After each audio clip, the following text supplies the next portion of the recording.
You ain't gotta really like me, but you must respect me. I'm saying, if they ever try to check me, ain't gon' let them wreck me. The pain remains. Gotta remind myself where I came from and represent. The struggle made the realest man you ever met. Isn't it evident? Ain't stopped before, not planning on stopping now. I'm tired of playing the sidelines. Gotta make my own highlights.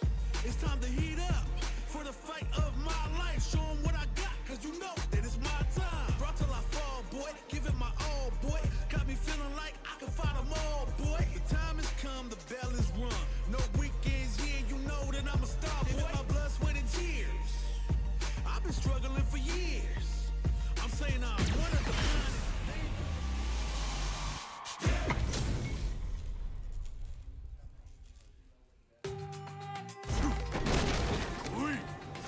Time to play. Round one. Fight.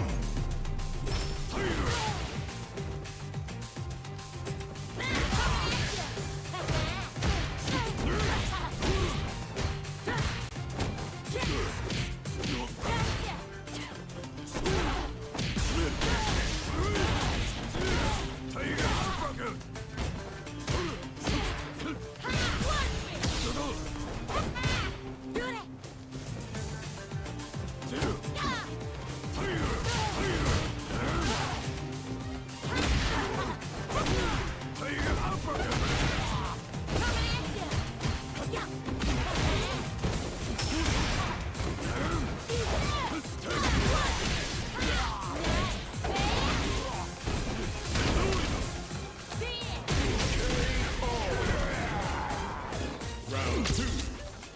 Fight.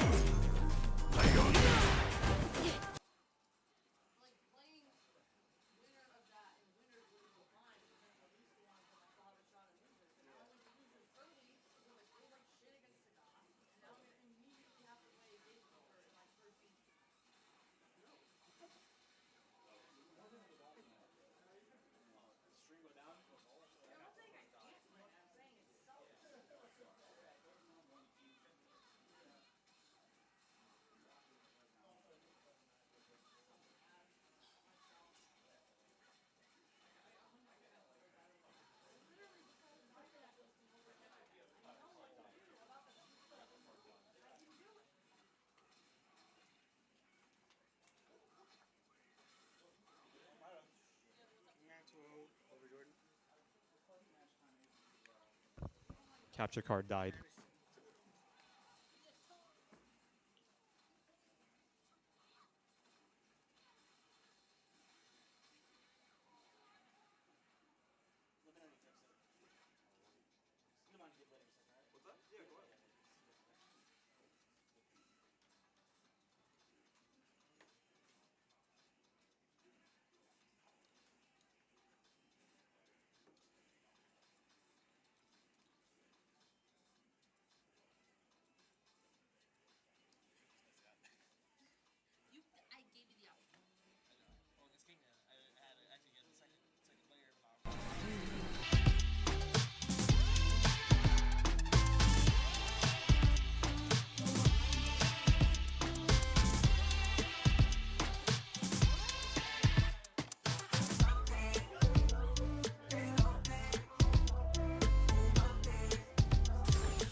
one. Fight.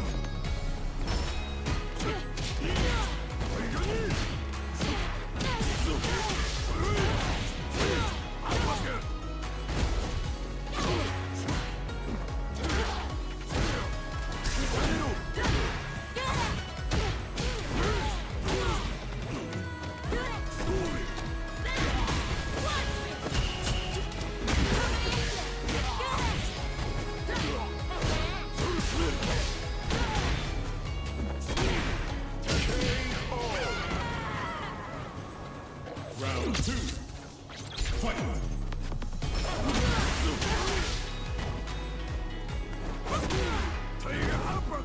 So bad.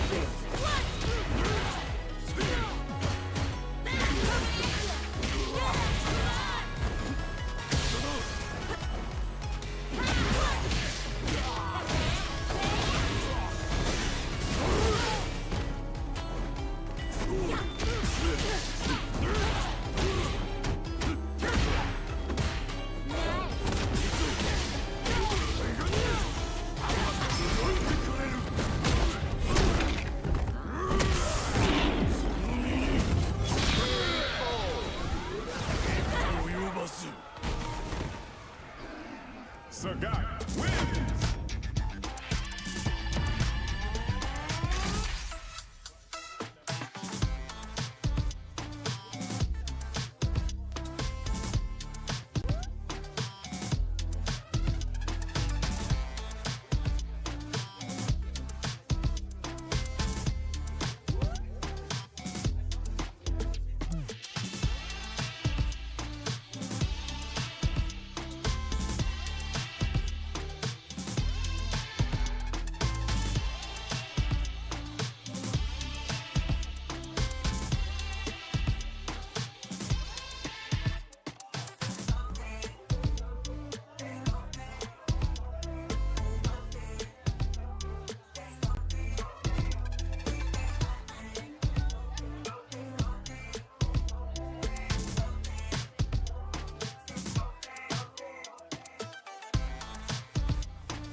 I've been a failure, I've been a success. I'm like a diamond, I shine under pressure. But life's been trying me, I learned all my lessons. I realize I gotta kill all my blessings. I'm working hard every day to be a better man. Practice makes perfect, and I'm already a veteran. I suffer from defeat, so success is my medicine. Destined for greatness, so you know. Make way for the ninja On my star. feet after I fell down.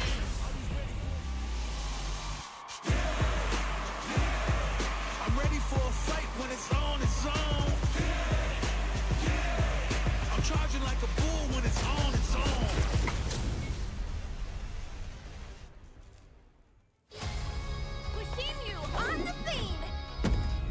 Round one. Fight.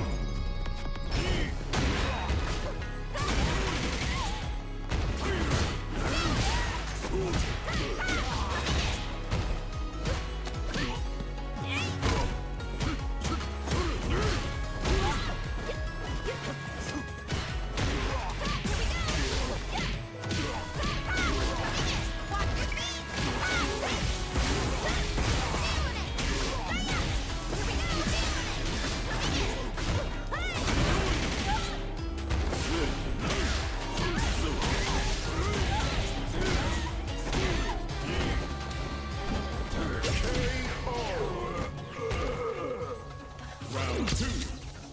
Fight.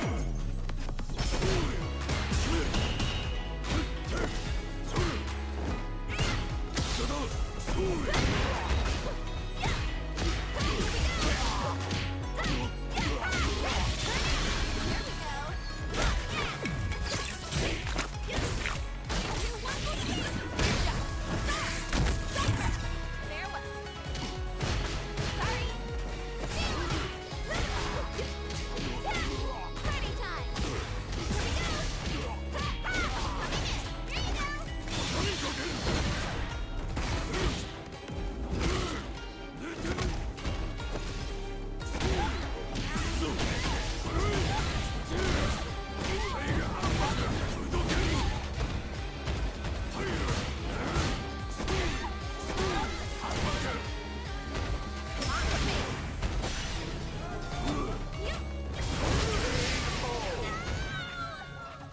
Final round. Fight.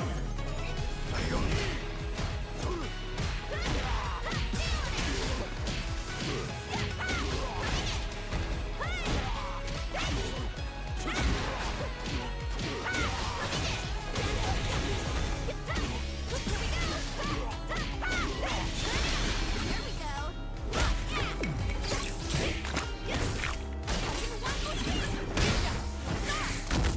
Perfect KO.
Round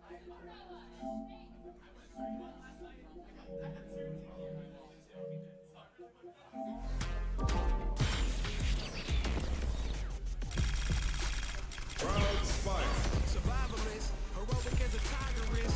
Earn my stripes cause you know I'm do or die with this. Journey started young, super hard-headed. Psychiatrist through a lifetime of strifing and struggling. Be the best, that's my covenant. And I'ma live forever, that's my legacy.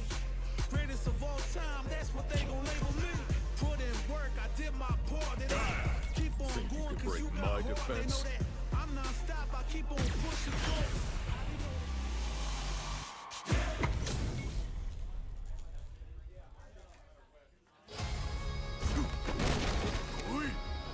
Hope you're ready. Round one. Fight.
Fight!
Cafe 6. Survivalist, heroic as a tiger is. Earn my stripes cause you know I'm doing die with this. Journey started young, super hard-headed. Call me crazy, but you was not my psychiatrist. Through a lifetime of strifing and struggling. Be the best, that's my covenant. And I'ma live forever, that's my legacy. DJ. Greatest of all time, that's what they gon' label me. Put in work, I did my All part. right, ladies, gentlemen, and of course that technicolor rainbow in between. Yes, I might be a little bit late to hop on the mic here, but this is this is Paradox Summer 2025 coming at you from local host. My name is Supernova. You may or may not have seen me get rocked by this Kimberly on stage here a few moments ago, but while I'm waiting for my next match here in the bracket, I will be serving as your colorful commentator today. So as you can see here, we are getting into our top 8 here for Street Fighter 6. We have our first 2 semifinalists on the stage here, Base and Kingman. Nice EXDP there from Kingman.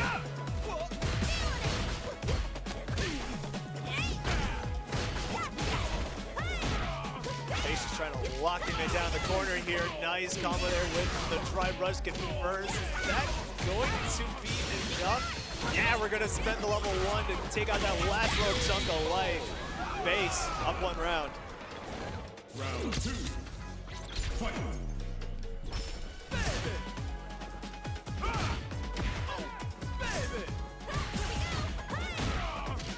Nice overhead there. Oh, good check there from Kingman. Push back to the corner. Try to give Base a taste of his own medicine, and the punish counter throw is going to help a lot in that regard. Stays there with the DP. Base and burnout now. Oh, good patience there from Kingman.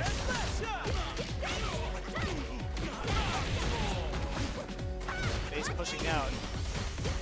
But just a pixel left to his name. Kingman is going to make sure to take that out with the EXCP at the earliest opportunity. 1 round left here in game 1. Oh, wow. Base not knowing how to handle the drive reversal there. Back up against the corner once again. Fortunately not in burnout yet, at least for the time being. Another drive reversal from Kingman.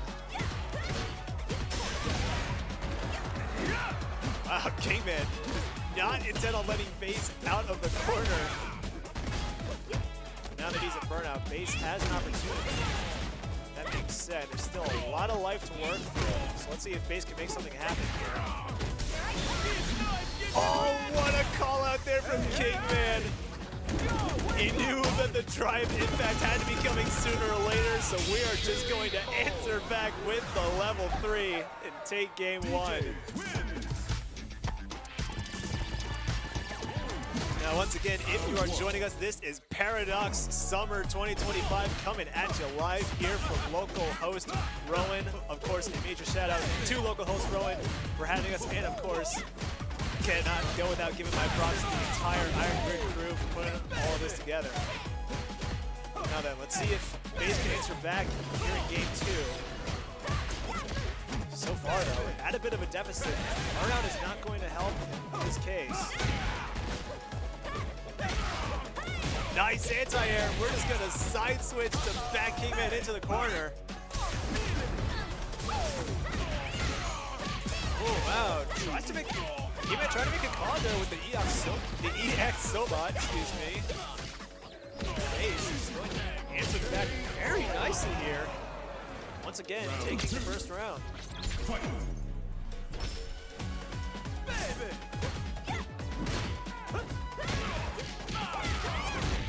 Nice air starter there from Base.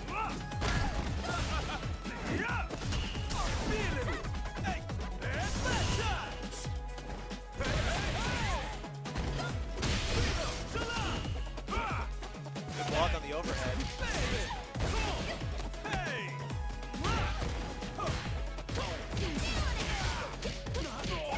Nice jab check there from Base. Get out of the corner, and we're just gonna follow that up with the overhead. Not a lot of capitalization though.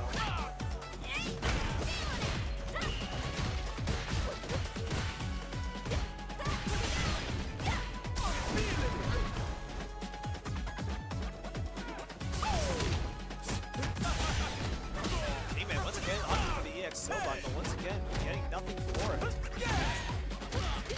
Players in burnout now, but FaZe is just going to get the crouch confirmed into the level 3, and that is going to be a 1-1 tie. Now, I don't know if we're still in first to 2 territory or if we're going first to 3 now that we're at top 8. Okay, I've just got a word, it's first to 3. So both players still have room to work with in order to get into that women's finals. Let's see who gained the advantage here.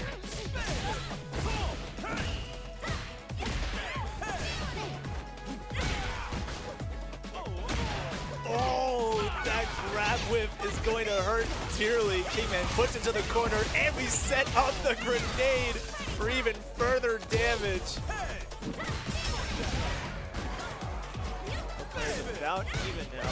One solid enough combo could be enough to take the round. Good parries there from Kingman, but the low is going to find its mark. Once again, FaZe is going to take round 1.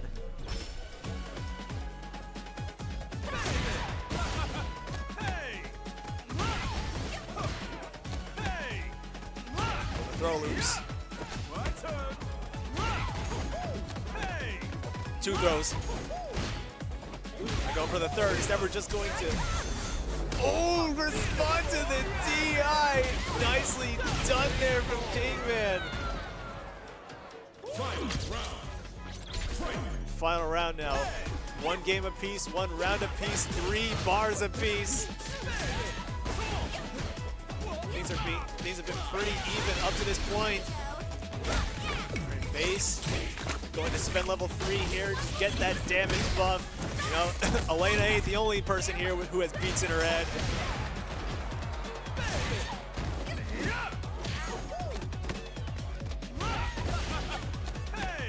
Once again, going for throw loops. Third throw. Oh, good call there from FaZe.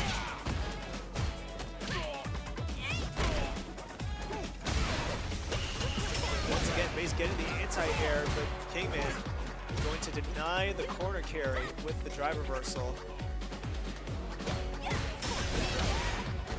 Kingman still has all 3 bars on deck. So even the smallest confirms can spell the end of the game, and there we go! We find the crouch OK, we find the level 3, and go up 2-1. DJ, round 1.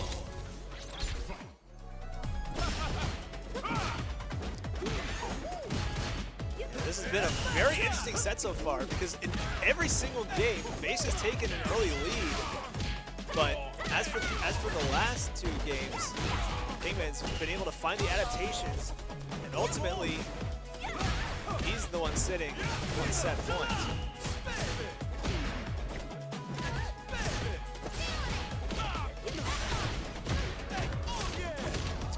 Oh, Kingman got the punish counter, but not able to get anything for it. And instead, it's just going to get thrown back into the corner, and the heavy punch is going to come out. Big punish counter confirmed, and it with the level 1, and FaZe takes the round.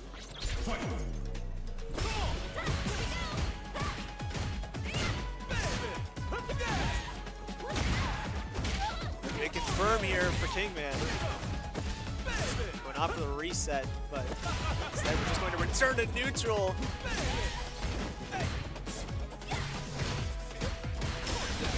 FaZe getting back into the corner here. However, Kingman is now in burnout.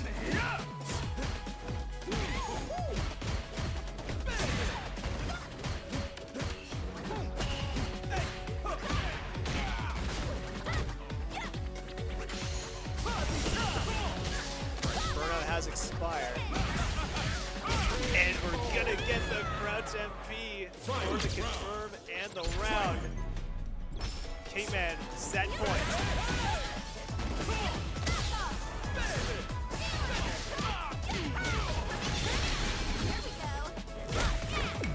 Base pop to level 3, turning on the mixtape. Getting that damage buff.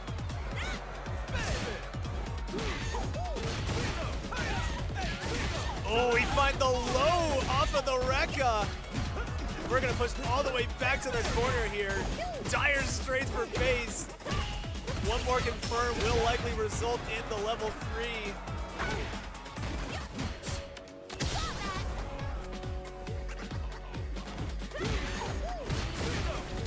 It is now or never for base. Can he make something happen?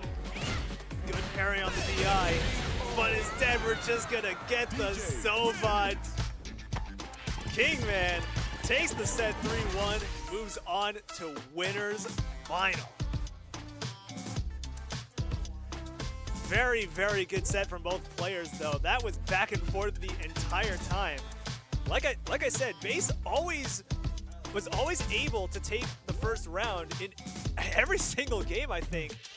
But ultimately, Kingman did what had to be done, managed to find his way around the relentless pressure that Kimberly often provides, and was able to just lay down the smackdown himself.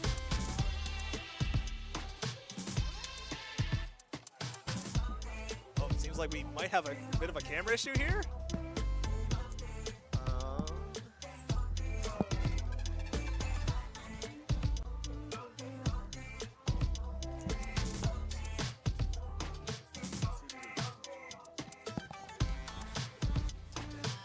So while we wait for our next match to get underway and figure out what needs to be done in order to make that happen, joining me on the mic, I have CVD. How are you doing, sir? I'm doing fantastic. That was an incredible set, and man, I'm having a good time here. That was incredibly intense coming down to the wire there.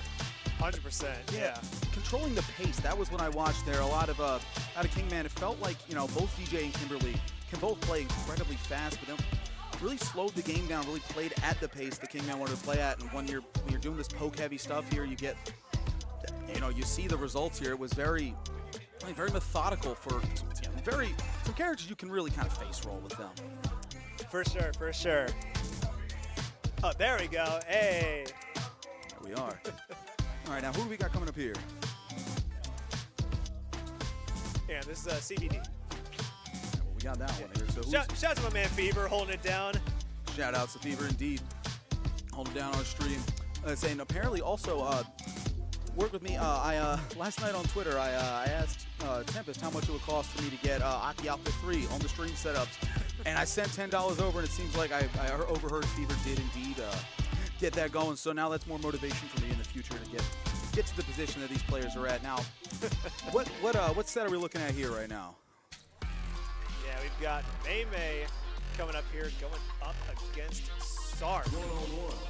Sark on the Dawson. We got May. Who's May play? I've not noticed May so far this tournament. But, May primarily a Marisa, but can also break out Ryu if the situation calls for it. Looks like she's going with the Marisa here. This matchup feels awful, but I've seen great Marisa players. Of course, I've seen Femshep. I've worked with her in the past.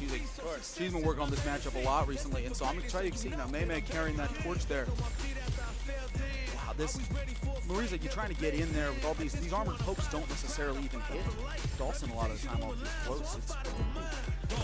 Yeah, that's going to be the question. Of course, Dawson, arguably the premier keep-away character of the game. Oh, absolutely. You have those long Mr. Fantastic bows. You have the fireballs. You have the teleports. So the question is, will maybe be able to get in and enforce that just aggressive Marisa gameplay? Exactly, because Dawson's defense, since 1991, they have made sure Dawson is able to be run over once you can break through that keep away.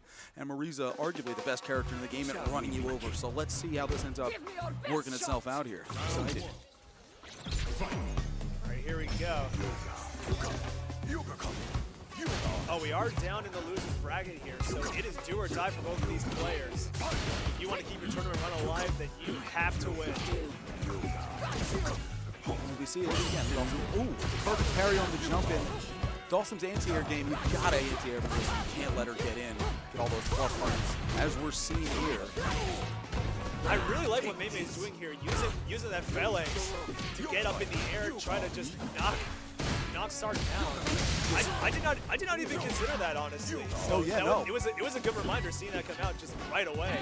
It's an armored attack, you know, being able to break through. Dawson doesn't have like, you know, a lot of stuff that hits multiple times in the air, but man, I can't imagine trying to keep up with Dawson floating around, teleporting, all of that. Oh yeah. This type of range. Yeah, no, for sure. It is a bit of a struggle that I've learned through my recent online matches. But anyway. And Marissa is in here. Big drive reversal. That burn down. Burn out for Dawson. That broke through the armor though, so yeah, that could definitely be a useful tool for Sark here if the situation calls for it. See how dangerous it can be to try and drive rush in neutral as Marissa. You don't have as many burst movement options. Dawson can call that all out. Very, very safe distance. I have to say, good patience here from Mei Mei, just trying to wait for the moment to strike, but unfortunately the level 2 is going to come out. Sark is going to go up one game. The setup of the cross-up setup there with that teleport and the fireball, man, that is gnarly. Going into game 2 here. Absolutely. Oh, big hit there for Mei Mei. Charge Gladius really doing a lot of work in this matchup because you got to beat that low, and Dawson's floating. I don't think a single move Dawson has can hit the lower half of Marissa while she is doing Gladius there while he's floating. Good jab check there, big Sark.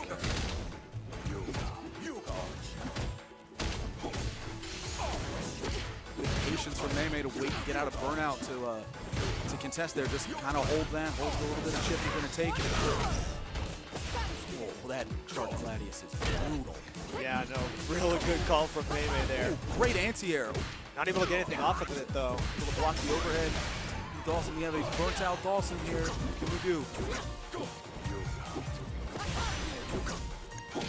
We're going to try to get with the driver, so unfortunately that's just going to result in burnout. Oh, way to contest that. That's a huge contest there. Oh. Just down to the wire. One hit left on both sides here. This is man, this matchup seems like you've got to really be on as Marissa in neutral.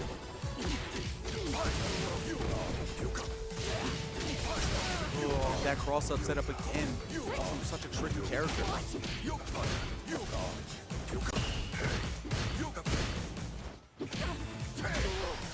Ooh, there's a move that can actually get through that armor, as we mentioned earlier.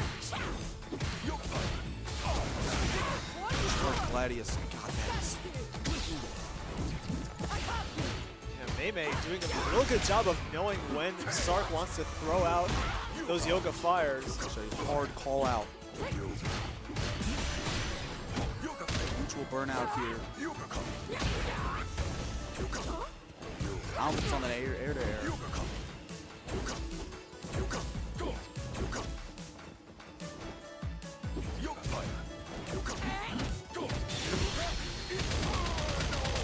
Do it. Oh, we are gonna get the chip out.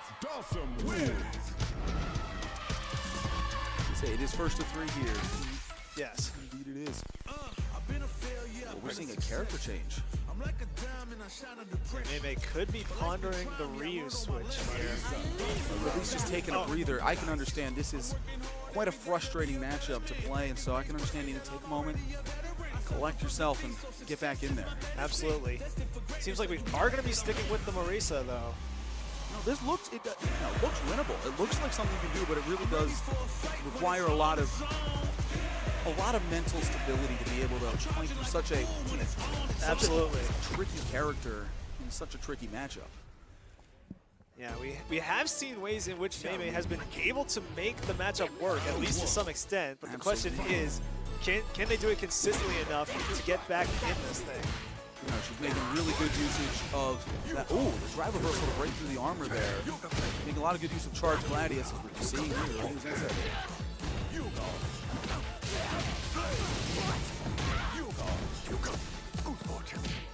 Oh, right idea, but unfortunately just the wrong time to do it.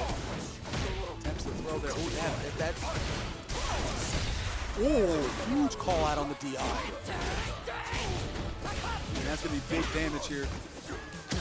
Opts not to go from safety. Oh, the trade. Ooh, that's brutal. We're going in around 2 here. Again, oh. You know what? I respect the attempt. I respect as well. You know, a lot of Dawson stuff. Single hit. Again, such confidence from Mei on that charge Gladius, and it's been paying off. Oh, left, right. You don't see a lot of left-right mix-ups in this game. Dawson, the dispenser.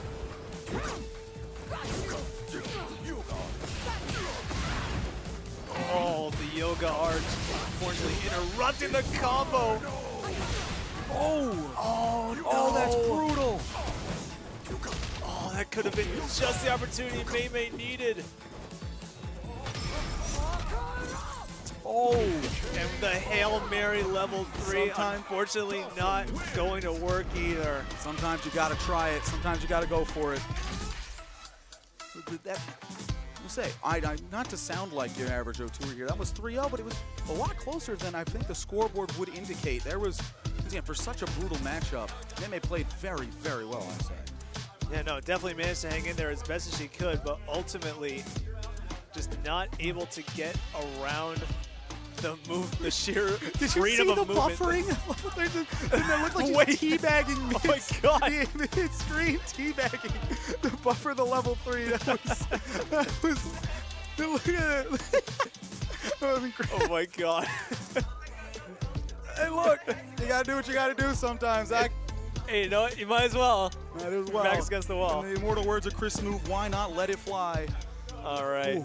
Well, I am up next, as a matter of fact. And I am going to be going up against the man himself, Tempest FGC. You were, and Tempest, who had just, he is indeed not. No, oh, you weren't. Oh, who was it? You're Natia. What? What is your tag here? Supernova. You're Supernova. Okay. Our good friend Fever here did just indicate that I believe you're going up against Natio instead. Yeah, no. Gotta Natio, go fight that is Tempest. his name. I'm a little new. I apologize for the stream here. I'm not. It's all good. It's all but good. Tempest did indeed eliminate me a couple rounds ago here. So, best of luck, Ollie. Here, cook him up. I'll be back in a bit. Well, hopefully not. Hopefully you're continuing through the bracket here.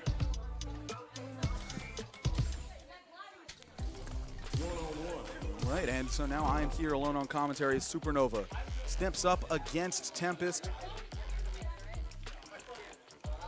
I know Tempest been playing Cammy today, but played Cammy against me and kind of rocked me. It was 2-0. It was brutal. I'm not even going to say it was close. Now Supernova, I have not seen Supernova play yet. Going to Sagat's home stage. My good friend Fever, who does Supernova play? Well, it seems as if I can see it. It would be Sagat. It is Sagat. We are looking at a mirror here. The still relatively new character. I believe it's been about 3 weeks since Sagat released. It's been less than a month. I know that for sure. Yeah, actually, it's 25 days exactly. So they're just over 3 weeks. They're both on Sagat. Indeed, we're seeing a Sagat mirror as of a couple seconds ago. But we're moving back here. Are they going to stick with the Sagat mirror? No, they are not. It is going to be Sagat Cammy. Another mission awaits. This is interesting here. You know, because Sagat, not as much as owner, especially not against Cammy's pretty solid anti-fireball tools. I'm intrigued to see here, much more buttony Sagat than we've had in previous games. Let's see what Supernova can do here. No mercy for you. Round one and losers here. challenge there. Supernova converting that. Now, that's what I was talking about, those anti-fireball moves. It's pressure. It's pressure. Big punish on the sweep there, going into the reset. Oh!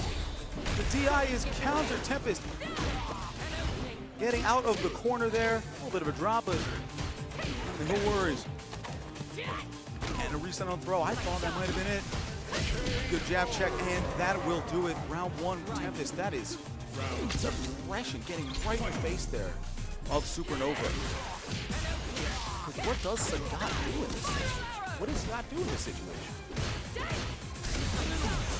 Rest of another DI attempt here, countered by Tempest. He is seeing that coming.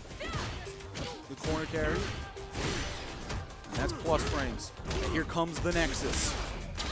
And tries to jump out, I believe, and that DI hits. There's no scaling on this. Into the Tiger uppercut, that charged him. No check on the spin knuckle there. Counter hit jab confirmed into that crouching medium punch. That thing is brutal. Oh, converts that into level 3. Supernova's gonna take round 2. That is control there. Look at that. That's beautiful. Coming down to it here in round 3. Game 1, losers round 4. Meter advantage for Tempest here. He's yet to use a bar. Let's see what we got going here. A bit of a drop there. Into the corner you go. Ooh! A wake up level 3. Pulls the trigger there on that drive rush overhead. Sees that coming. Major life lead for Tempest here. Calls out the jump there. Coming down to it. We get an anti-air. We can. That's not going to hit. That's a whiff. And it. Oh! A drop from Tempest. We're tournament nerves getting to these players. Will he have enough life? He does. I thought he was dead. I thought he was dead, and he's not. He's in for the Oki there. Drive reversal gets him off. Cammy is burnt out. Not a lot of life left. Coming down to it. Game 1. Losers round 4.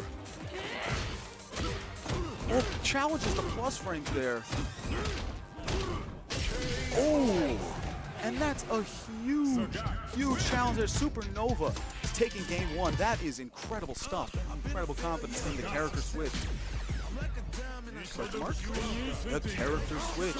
We have Blanca. Just won Evo a little bit ago, Blanca. She's quite an underrated character in a lot of people's books. You know, there's not been a lot of discussion around Blanca being this, this top 5 FGC threat. Honestly, in some ways, it's a god. I'm intrigued to see how this is. I have not seen this matchup before. I actually haven't seen much Sagat. He's still new, so let's see. Let's see what Tempest can do here in game 2.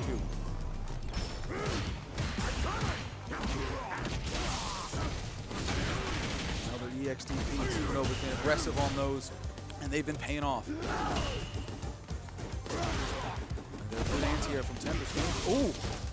That mix up the drive rush. Another good challenge from Supernova. Likes to jump after that. Possibly baiting a throw tech.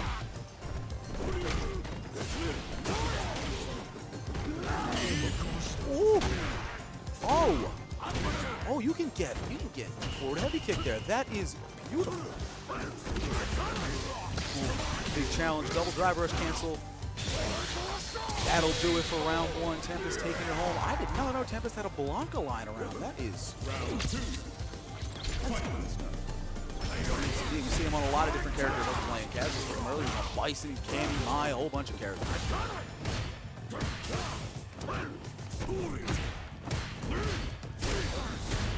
Ooh, couldn't counter DI there. It's a little bit late. You can call out the first hit there. He's able to jump a lot. Calling out the Blanca Chan. It's a counter hit. That spinning medium punch. Lets him jump over, but you have your fun. It's the counter hit in the corner. Convert this into a combo. That's at level 2. It's the juggle. Oh, and it doesn't kill. I think Tiger Raid might have killed there, but ooh, that is, you know, that's, look, that's optimal for meter gain, you know. You get the, you do the level 2, you do the launcher, you get some meter on the follow-up combo. And now he's here with a bar and a half. He's throwing block into the corner. Pops level 2 here. Now this pressure can be quite oppressive from Blanco. This is somehow, despite Machine level 2 being in this game, still an argument for one of the best level 2s in this entire game here. Can't really convert much off it.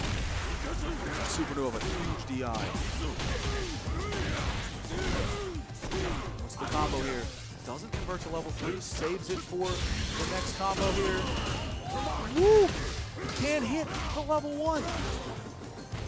Out of the corner is Tempest, and we're back here. This is anyone's game again. Ooh, a lot of those Sagat moves whiff on crouch. Tiger knees there for that sort of mid-range presence. Oh, and the Nexus takes it home. The Nexus overhead is 2-0. Supernova here. The Sagat is looking clean as hell right now.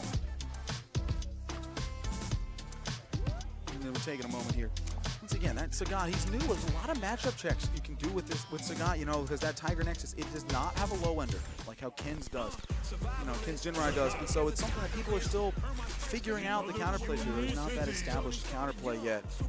Intrigued to see what Tempest will do here in game 3. So we're going back to the Cammy for game 3. There's do or die for Tempest here. We're in losers round 4. Fours here and Paradox Summer 2025. Supernova, the Sagat is putting in work. Being aggressive and converting off a lot of those openings you're getting in neutral. No mercy. Round 1. Fight. And we're right into it. And the attempted DI there is blocked. Into the corner goes Cammy. This pressure can be oppressive. Choosing to end that with Jinrai early. Oh, baits the EXDP. And Tempest getting some good damage here, getting some good OP. Is able to convert. Double drive rush. Ooh, no, say empty jump there is called out. Oh, and Tempest now in the corner, stunned. What is Supernova going to do with this one? Just a solid straight forward little combo here. Drive reversal, get out the corner. Oh, finally calls out the first hit of that Tiger Nexus. That's a Muzzy Mash strategy. Work against him. Good work it here. Can do some good work here as well in this matchup. Party into the corner. Ooh, can't counter DI.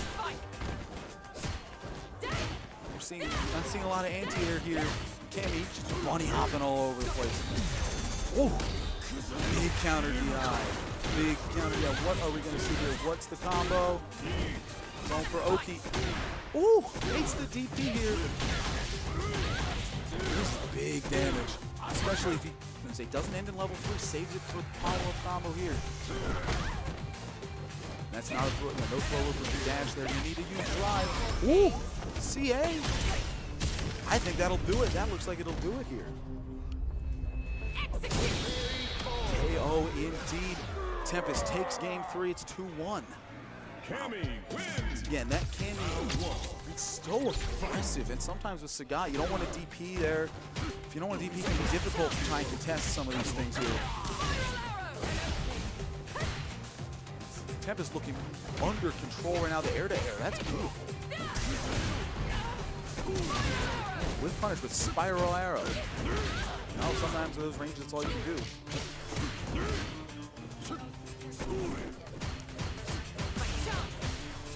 A lot of jab pressure here. Oh! Tries to call it out with a DI. No good.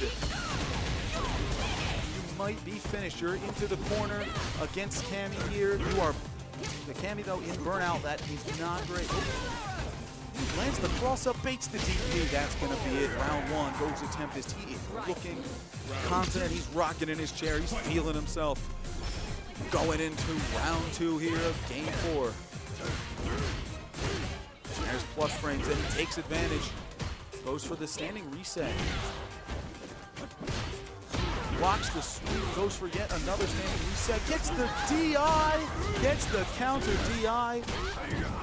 Tiger uppercut gets the hard knockdown there. It's set up from Milky. That's a meaty low Tiger. Ooh! And perfect from Supernova here. Let's hear the laugh, baby. Laugh. And we're here. This is last round here for Tempest. If you lose this round, you are out of Paradox in summer of 2025. You are out of the tournament. Challenges the Tiger Nexus. Blocking there, low on drive gauge. Don't want to block in these sorts of situations. And the mash is called out. Counter hit. The launch is on counter hit. That is enough. Ooh! Oh. We got to pause. It was during the super freeze, so it's okay. Let's send it upstairs to New York.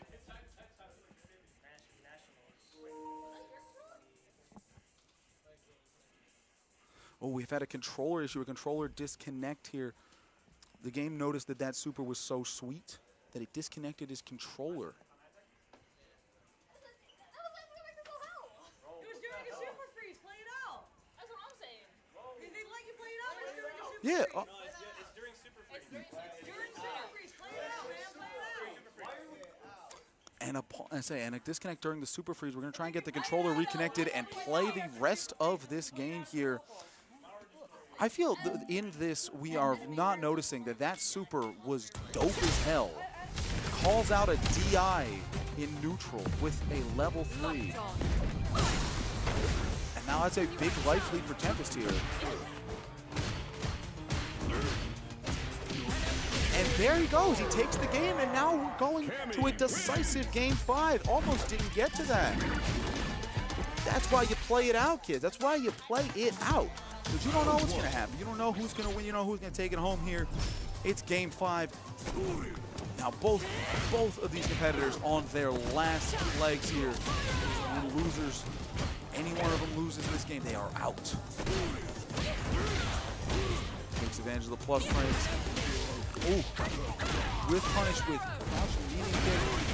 Huge EXTP calling that out. A bit of zoning. This is oh, and space the Tiger knee correctly. That is a huge move to do in that mid-range area. Gets a lot of easy plus frames. Way to get Sagat into the opponent's face. That's empty time. That's empty time. If you space it correctly. Trace forward heavy kick in neutral here. Getting big damage and corner carry. Patience on the pressure. Ooh, whiffs the forward light kick. Once again, we're seeing a lot of patience. Another no anti-air once again. Oh, whiffs. Ooh, you're coming down to the wire here. Oh, calls out the first hit of the Tiger Nexus, level 1. You are indeed finished. Again, Tempest 1 round away from moving on in this bracket, and Supernova 1 round away from going home. Actually, he'll probably stick around. I think he's going to come back to commentary, but he will no longer be president bracket. Big damage once again. That charged Tiger uppercut. Woo! With punish. Another level 1. That's huge corner carry. That's almost corner to corner in a combo of like maybe a half. Respects the plus frame. Oh, smashes his way out of there.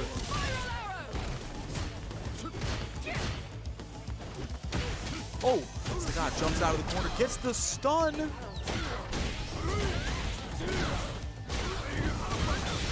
He gets to, all right in that chat room. Oh, and he lives, Oh, the wake up level 3. The wake up level 3. Execute, baby, that is huge. That is huge, and Tempest wins, comes back down 2-0. That is incredible stuff there. That is incredible stuff. You know, both players, that was an incredible set to watch. I'm honored to have been in the room for that set. That was incredible. was incredible. The character switches here, and Supernova played an incredibly good set. That was, I'd say, seeing such a solid Sagat here. That was incredible stuff here.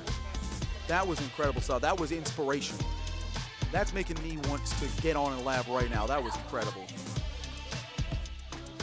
It was an incredible game to watch. And he almost did get up indeed. Oh, look at the sliver of life. The sliver of life. I might actually submit this to Will It Kill. I submitted a different combo last time. I think if I'm gonna bookmark this. I'm submitting this for Will It Kill next time it comes around. If he's doing one in September, I will submit this. That was incredible to watch. That was something else. Great competitors on both sides. You know, they're very fine Street Fighter players on both sides of this one. Who do we have up next here? Pulling up Stark. And there's Base and Sark here. Getting more Dalsim on stream.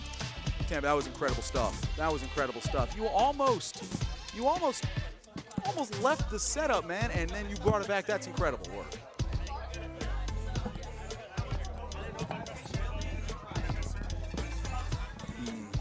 You know, I understand, but you know, once again, it was agreed upon by the people. Hey, Supernova. Well, that could have ended better. It could have been, but hey, look, there is nothing to be ashamed of there. That was an incredible set to watch, man. That was something else. Now I'm gonna have to ask, can I submit that last game, last round? Can I submit that for Will It Kill next month? Oh, interesting. Because I have a feeling that like I could see it's fun because you know that almost kills there. Sagat level 3, and then it'd be funny where he's just like, oh no, it didn't kill. And then the next thing, it's like, oh, surely he chips out with that, and then, because no, I saw where you're coming from there, and that's a Cammy thing right there. Cammy, that level 3 is something else. Oh yeah. But you played incredibly well there, Sagat. I have not seen Sagat gameplay that solid since he's came out. I see a lot of, well, I mean, except, okay, well, I've seen Punk, okay, but like, if, you know, once again, but I'm mentioning you in that same general echelon, 'cause that was solid, man. I am no Punk. I cannot even hope to be on that man's You might level. not be Punk, but you are Supernova, and that's something you should still be proud of, man. You can wear that. You wear your head high after that set. That was a hell of a set to watch. And now I'll be honest. I thought I was done during the Blanca switch. I have not fought a Blanca in God knows how long. Yeah. So I thought I was just Dude, gonna get I knowledge saw a checked to guy with death. Dominican ancestry playing Blanca, and I thought it was over. I thought it was done for. All right, I've seen, you know, just sample size. Meta RD so good that he literally got an award for that. Exactly, and so I was thinking that we'd get another member of the long line of Dominican Blancas. That's one guy off the top of my head. I don't know. But now we got Sark versus Base here. This is losers semis. If I'm not mistaken, we are in losers semis currently. We are Actually, yes. No, that should be correct. we are in losers Base quarterfinals here. Base, of course, we saw moments ago on the Kimberly.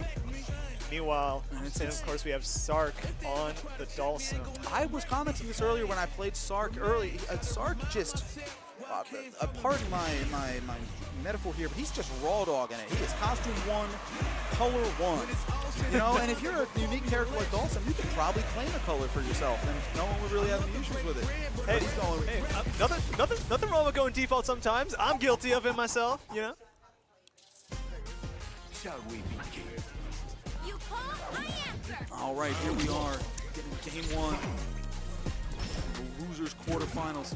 Sark getting Base.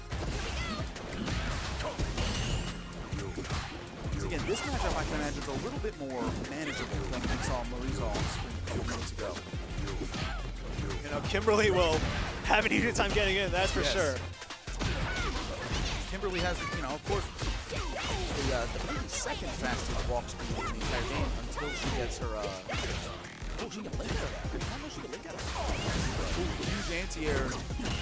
Oh, parries the cross-up.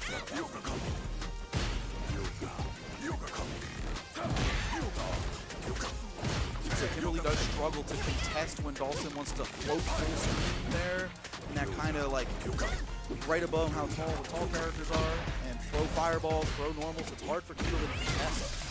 Ooh, whipped grab there coming up from Sark, and that's gonna cost him. Ooh, but once she gets in, it's game over.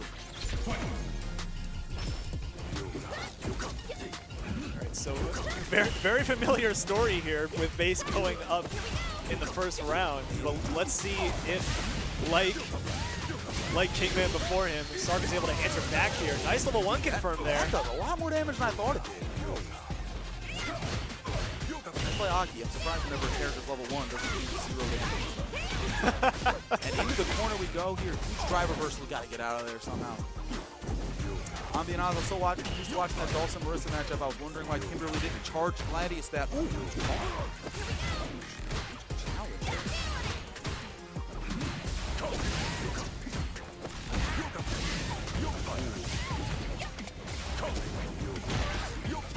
Calls out the jump. That's huge. I didn't know you could do a jump on the way down there. Oh. We're just gonna cast a level 3, get that install going.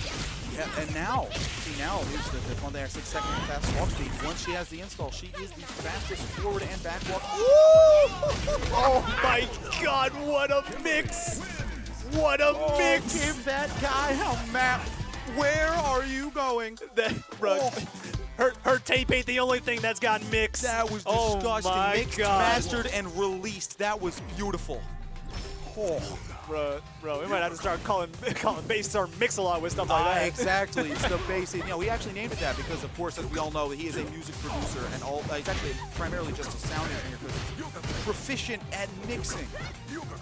That, I got there eventually. There was a bit there. I got there. No, don't worry, I've been there.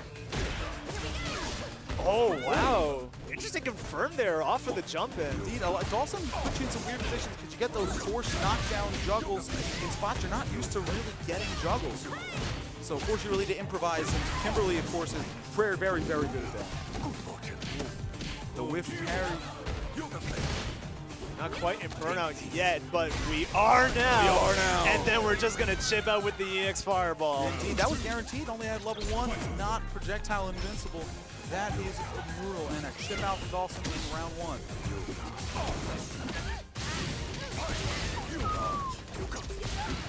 Oh.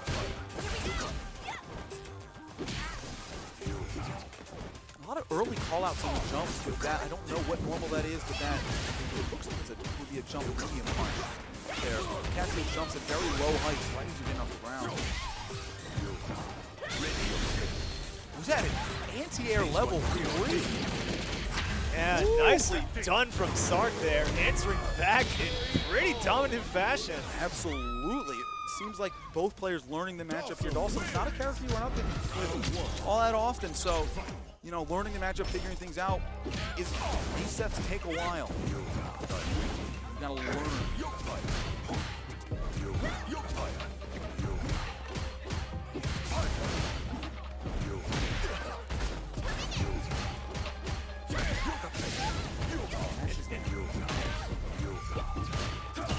Interestingly, Sark playing sort of a mid-range game here, trying to keep base figuratively and literally, may I say, at arm's length. Yeah, absolutely. Well, that arm can get pretty damn long, that's all I know. But, I think Kimberly has a lot of those burst options that can deal with Dawson when you're getting in. So if you're at full screen, you get, you know, there's the possibility of her running under one of your limbs and all that. But if you're in that mid-range, you can react to pretty much anything. Oh, wow, I'm surprised the Yoga Arts missed there. I thought that was hit as well.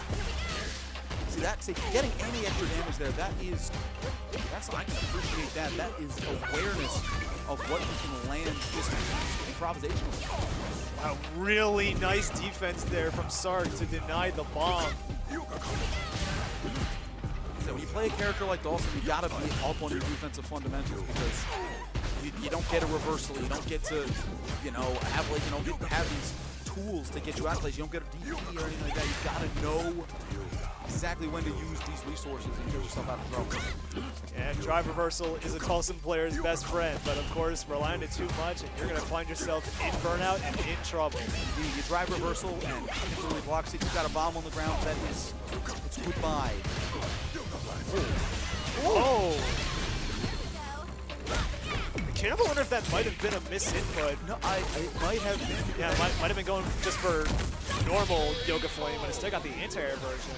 Not entirely sure how that could have happened, but Or I do believe that is, I believe, plus on a standing opponent, and it whiffs on crouch. ah, right. So that's something we're going for pressure there, and that's knowledge from the Kimberly. Make sure you're crouching there.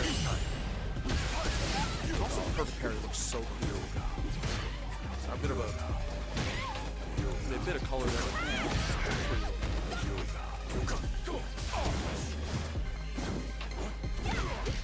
Oh, went for the grab, but nobody home.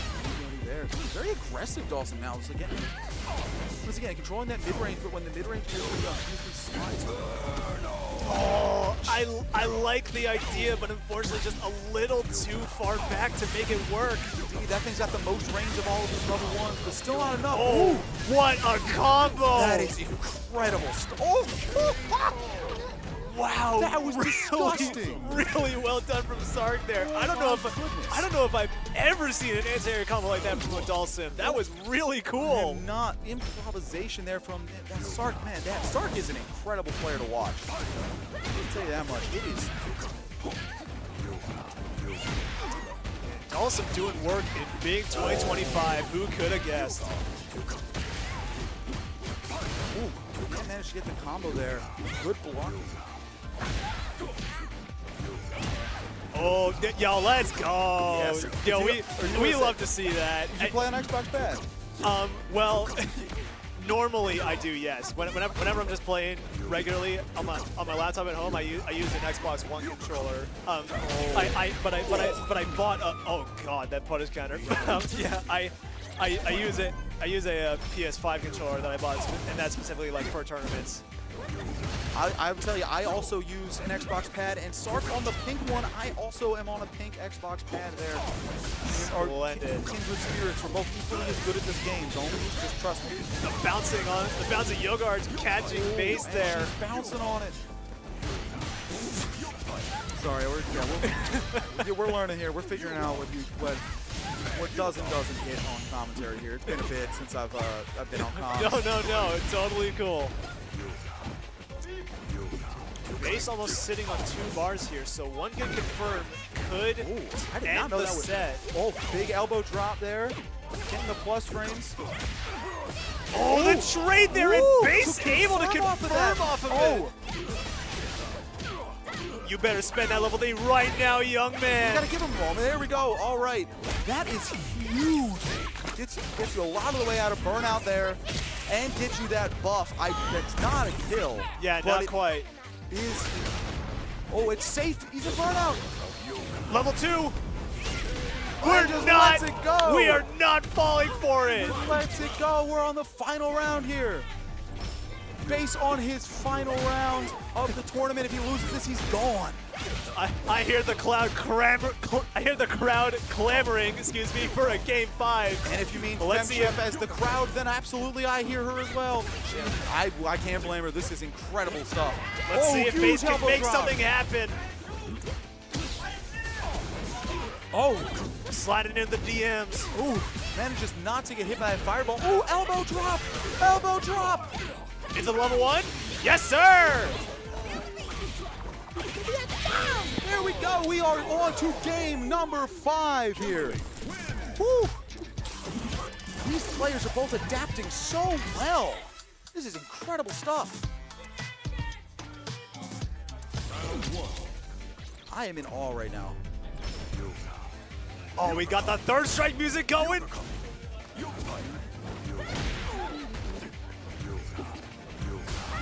Who stages this Supernova? Do you know? Off the top of your head. Oh, are you kidding me? This is Yuri. No, it is not. Wait, is it not? Correct. Wait. Okay. You know what the problem? Guess. You know what the problem was? The problem was in my club, in my head, I heard people in the club doing Aegis Reflector. Yeah, no, it's not that one. Not in the slightest. This is, well, I mean, yes, indeed, it is. No, wait, this is Makoto's thing. Yeah. Yeah, what's that like? This is Makoto. Come on, this is what in my ranked playlist I have on I apologize. Come back here, by the way. I apologize for my fraudulent behavior. Oh, you can do that? Oh, Oh, huge wake-up DI. He couldn't have reacted. Some of them call him old. He could not have reacted. He was burnt out. Doesn't matter how young your reactions are. Blas can't react to that because he doesn't have the drive gauge. Once again, playing that mid-range game, as you mentioned earlier, not a lot of, not playing that full screen game, just really teasing in the range where you can, where Sark here can just react to anything Kimberly tries.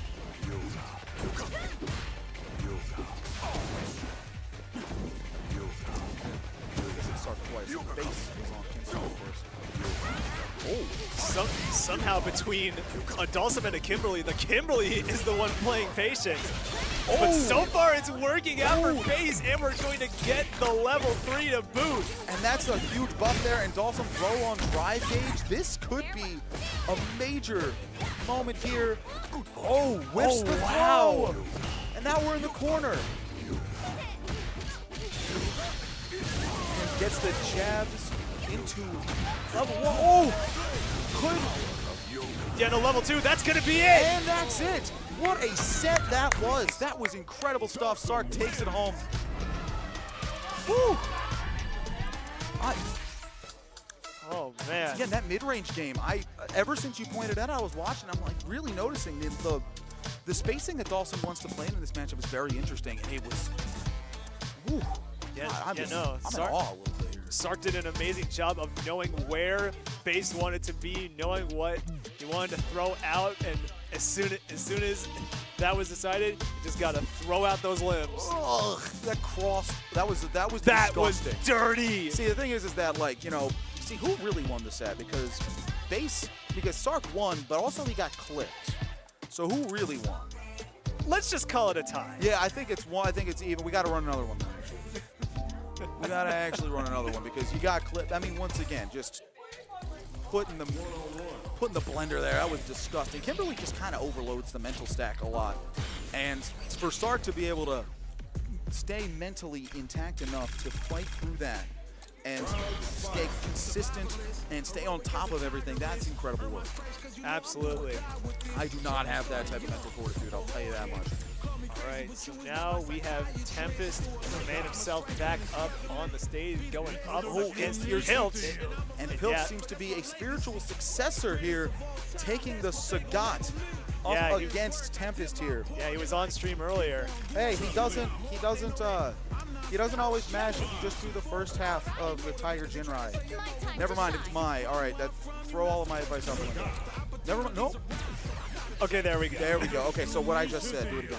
No, but once again, Tempest now warmed up on the Sagat matchup due to an incredibly solid Sagat player by the name of Supernova, giving him the business earlier. Wonder who that guy is. Yeah.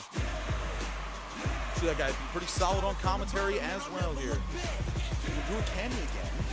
Yeah, no, Cammy obviously paid off dividends for Tempest last set. Indeed. How, personally, how do you feel about running that matchup there? Because you just played the Sagat Cammy matchup.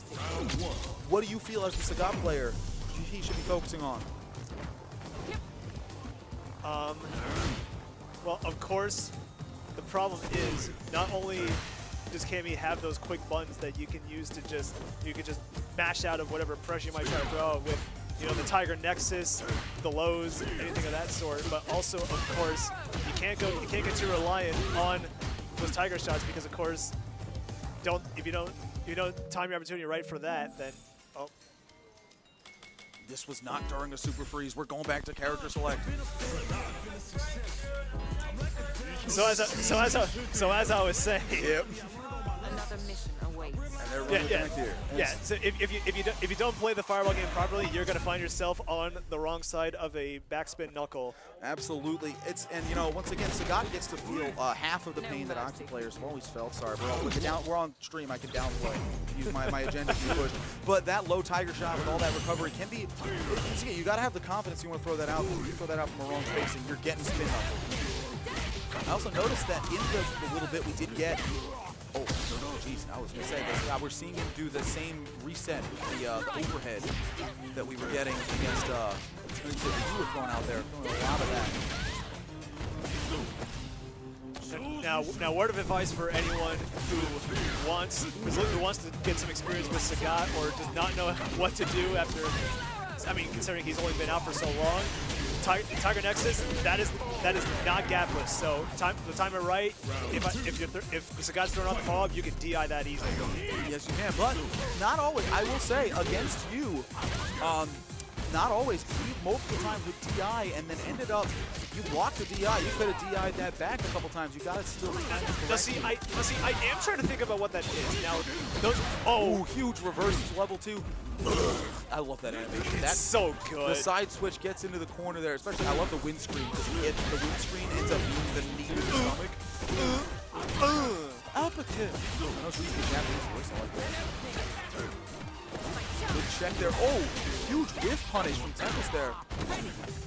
Oh, rare hooligan appearance here, but Hooligan shenanigans. not getting anything for it. That was like the only button hit against me, all right? Now I feel weird because he hit that button so many hooligans be constantly. Oh, big whiff punish there from Pilch. Taking round 2, we're going to round 3 here in game 1 of Losers Quarterfinals. That's check.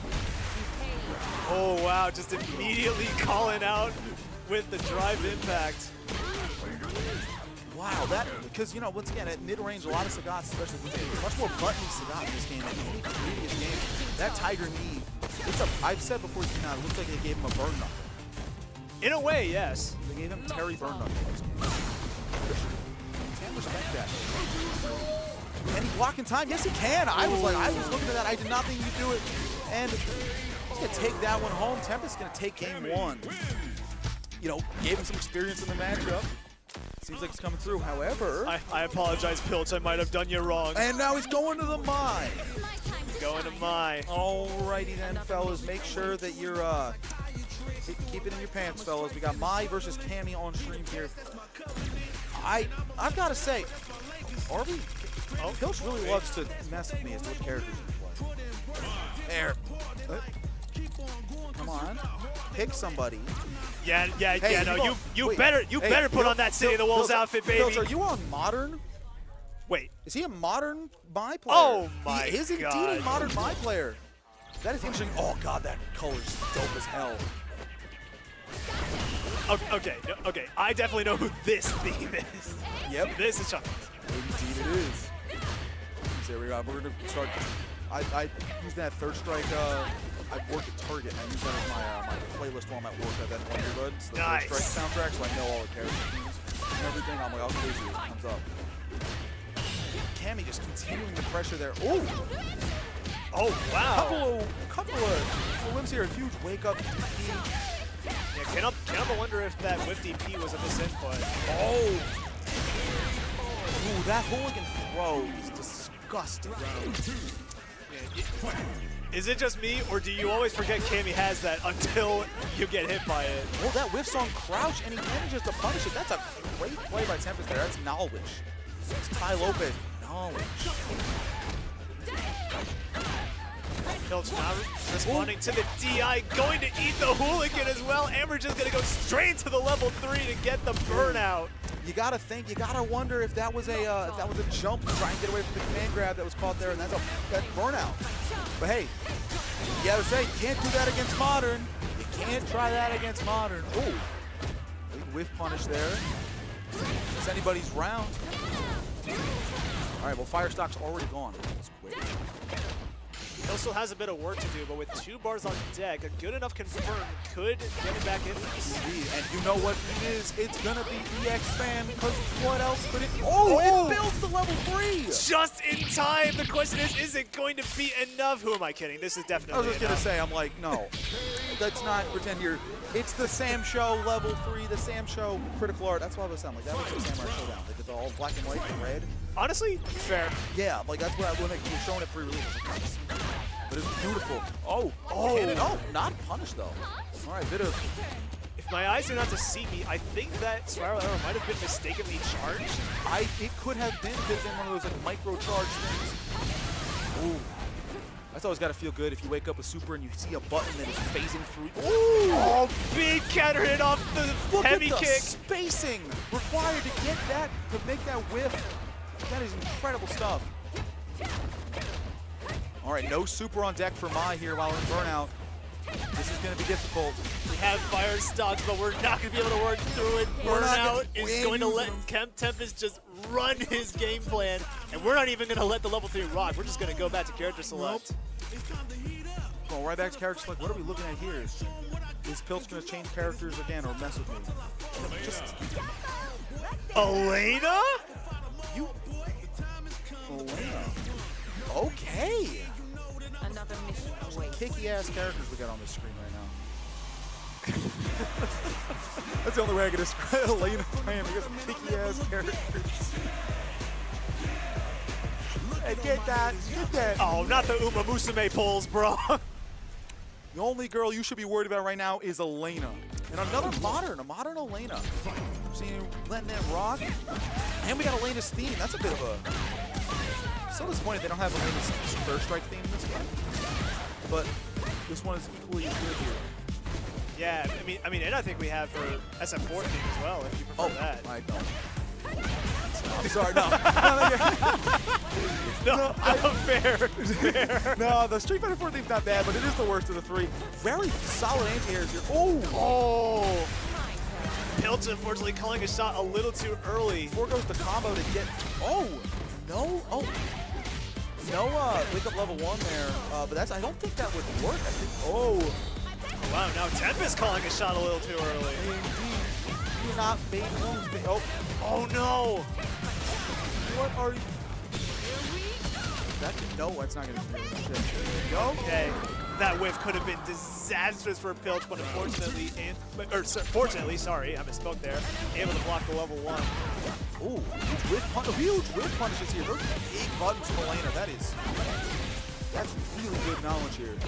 Gets the plus frame singular.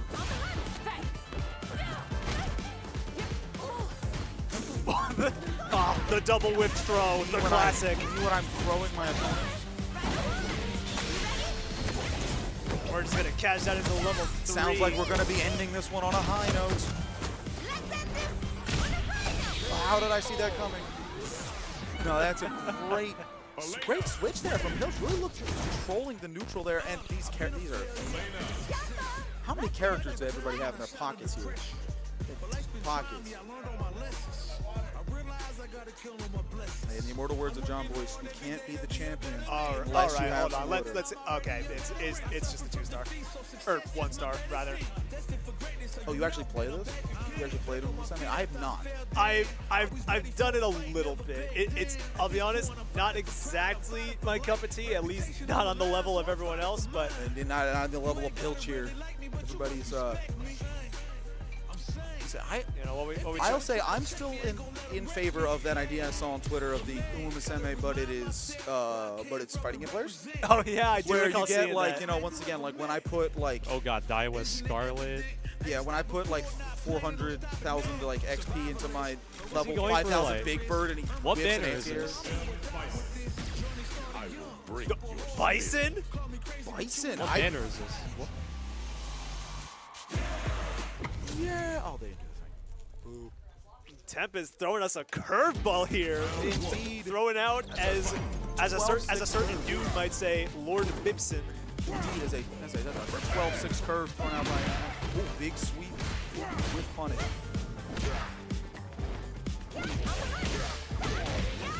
Good news for Tempest is he does have some wiggle room here.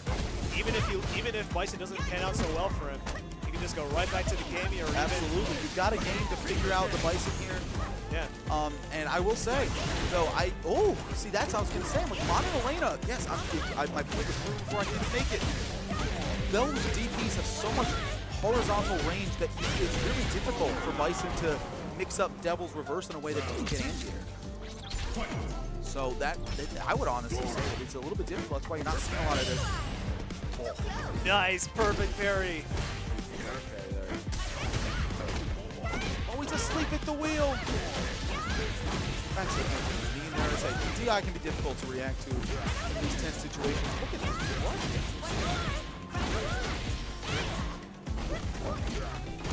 Oh, caught by the overhead. And Wow. Pilch is modern locked problems. in. What do modern problems require? modern solutions. And that's what I'm talking about right there. That's a wake up level 3. Oh, gets the gray damage back, so that qualifies as a perfect. Oh, we see another character switch here from Tempest. Once again, he's got like half the roster in his pocket. He's going back to Cami. Yep, he's going straight back to the Cami. Not even going to give the Blanca a chance. No Blanca, no, who else does he play? So far, all we know is all I've seen. Yeah, exactly. You know what? If we found out that he played like, oh, we got a DJ in the back pocket, I wouldn't be surprised. No, it makes sense. Filch says there have been 5 total characters played in this set. 5 total characters in this set. My God, you're right. Yeah, 2 on Pilch's side, 3 on Tempest. Oh, EXTP not going to work. Take advantage of the modern reactions there. And you already burnt. That's brutal. That's all she wrote. Watch it for round 1 at least. Round 2. You lose round bad enough in round 1, he just also loses round 2. And then Pilch is on his last round of the tournament here. That's looking good to start round 2. Oh, good grab from Pilch, but fortunately Tempest not able to punish. Blocks the drivers. Not get much off of it. Now both players in burnout. Here to A.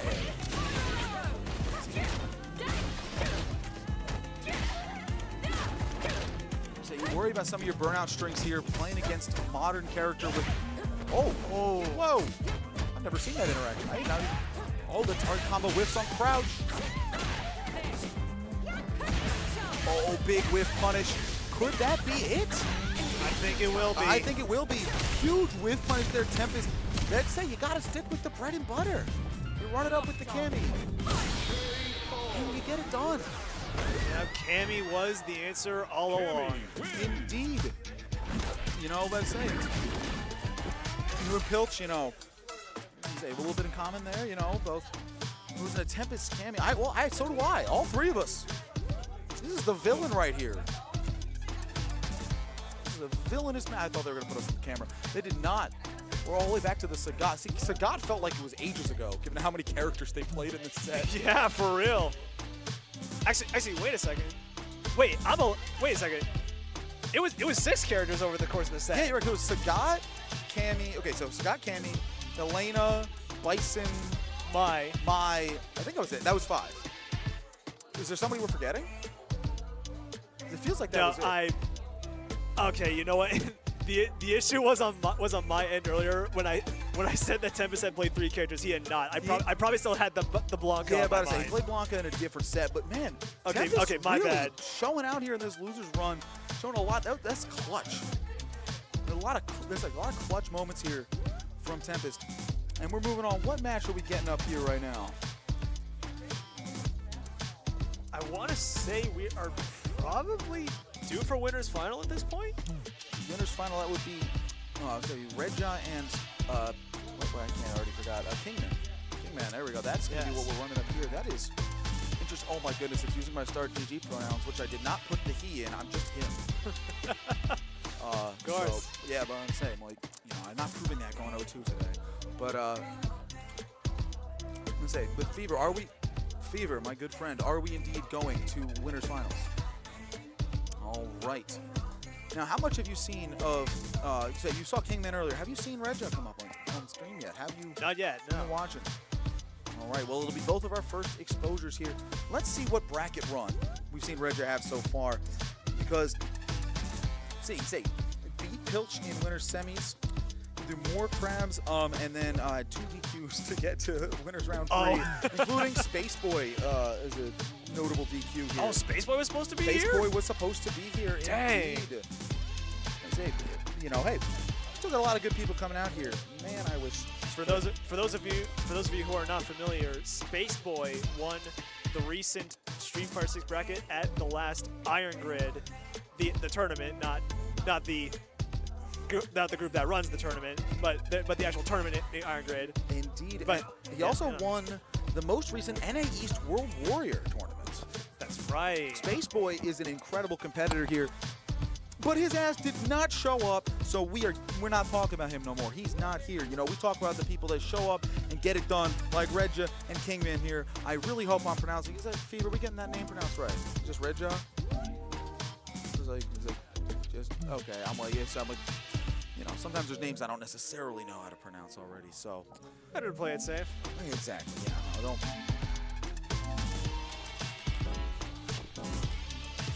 You're either getting out of there. You've seen enough of that Cammy windscreen today, that's for damn sure. That is for damn sure. You've been doing very well. Cammy's a very strong character. Absolutely. You came with DJ, correct? Yes. That's what we're witnessing here. Sent base recently into the loser's bracket, who then lost, of course, to Sark. Sark, I'm not a betting man, except for when I often am a betting man. But if I was a betting man all the time, I'd be betting on Sark right now coming out of losers. I have a lot of confidence in Sark. All right. But, you know, DJ, interesting matchup there. And then is that Guile I'm seeing on Red Jet here? We've got Guile and other Guile for a while. They really, really differentiated Street Fighter 6 DJ's kit. And I really like it. Yes, I have to understand that anything I hate about DJ's kit is a personal failing. If I don't like Sway or his drive rush and all that, I need to understand that he's too cool for them to actually be problems. It's got to be a me issue. You just don't have enough of the rhythm on. Exactly. Well, I am a jazz musician, so I have a bit of it. Oh. I am the only I'm the only known white person who can do DJ's level 2. I was not familiar with your game. Exactly. All right, here we go. Getting into the set now. And we both. All right. Who's excited to see the first move that hits that isn't a Sonic Boom or a other Sonic Boom? Air slash. Yeah. Oh! The sways through the fireball. That's got to be annoying for Guile in the neutral game because DJ's going to want to sway a lot. Oh! Huge DI. And we're putting Regia in burnout for good measure. Oh, when you're in burnout, that Sobot is so annoying. Kingman, what a performance there, round 1. That was, ugh.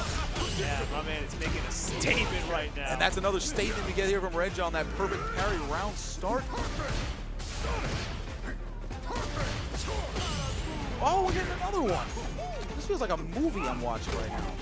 Which means like, or like one of those, you know, like Dragon Ball Fighters, they had those like exhibitions where they'd like do like both characters would do like the same thing at each other as like a scripted thing. That's what that felt like. It felt like I was watching something like that. Guile pops level 2. That is a brutal. Guile, one of the 2 characters in Street Fighter 6 who remains, no, 3 I would say, that remain having a V trigger. Which is, it's Guile, Blanca, and V triggers. As their level 2s.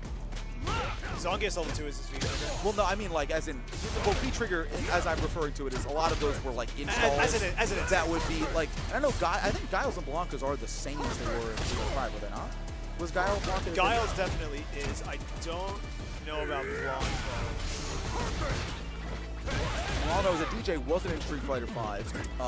And actually I'm kind of grateful for it, because I don't think they would have come up with this sick-ass design from Street Fighter 5. That's game 1 to Kingman. Yeah, really nice confirm there off the EX Air Slasher. Absolutely. Breaking through the zone, because, you know, you can play Guile more aggressive, so you're, seeing with that driver in, but he is trying the zone and seeing DJ. He's one of the characters in the game that has the best tools to get through that zone. It's inspirational to watch.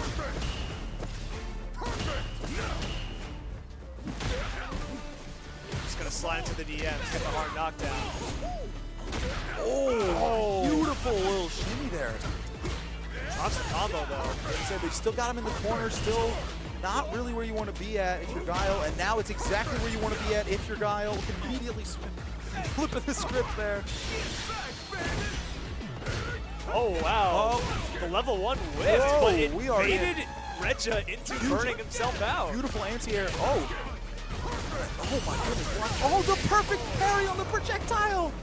That was so well done from Kingman. That is beautiful.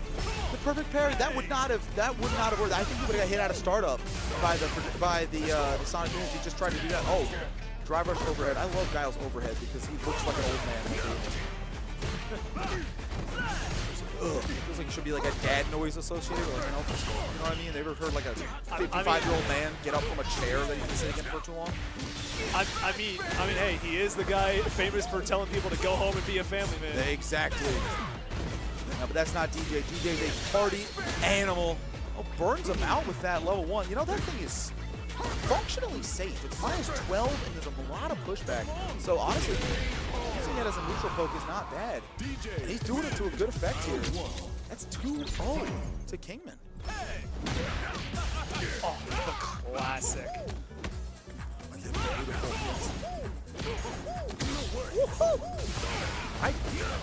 That noise was only half like me imitating DJ. That was actually my honest to God reaction to that. There's a lot of certain parries in these boots here.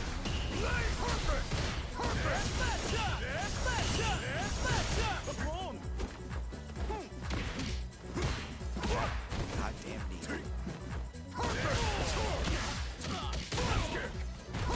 Getting aggressive here. Let's see if he breaks through the zone well, so getting in as Guile, you know, his damage is pretty respectable when he gets in there. See, I mean, he's only minus 8 when he's running like that. Very interesting set of block pressure there from Kingman, and it ultimately worked out for him.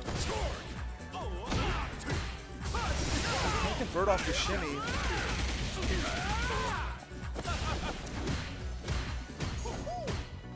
This, oh my, what a reset. Oh, calls out the sway to get through the fireball there.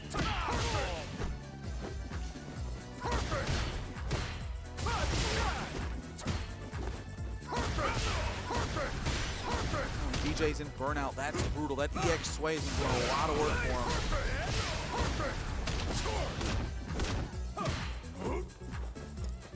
The second hit was safe. With a bit of a lead here, just trying to chip Kingman out, but now burnout is over. And now we're looking at Kingman trying to chip Reg out, Oh but he my doesn't. God, the trade confirmed! He gets it, and that knight is getting red hot, baby.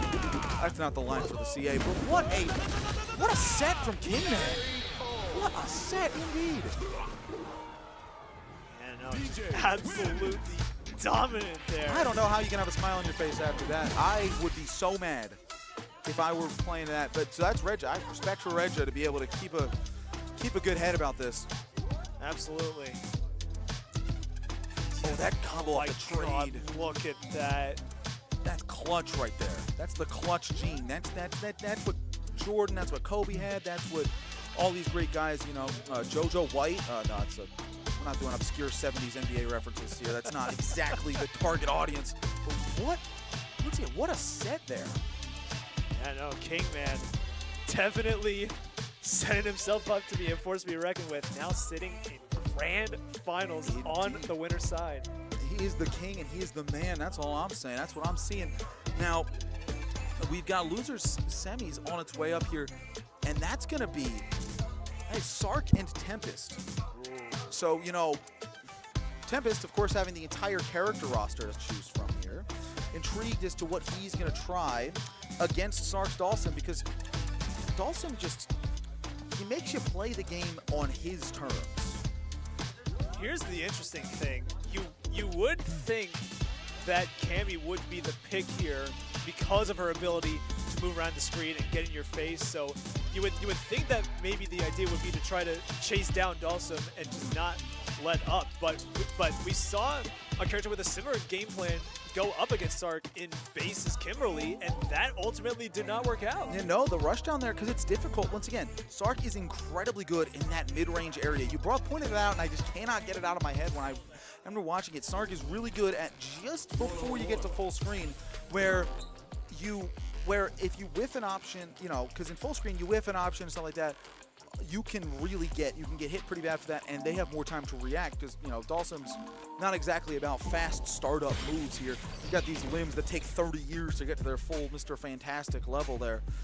So, but in a close range, of course, every one of his moves takes 40 years to start up. So that mid-range area where you can react to everything but still give yourself enough space that you're not getting hit by a lot of those pokes, that's a range you have to control, and Sark is so good at it. We're seeing Blanca. Blanca's the pick.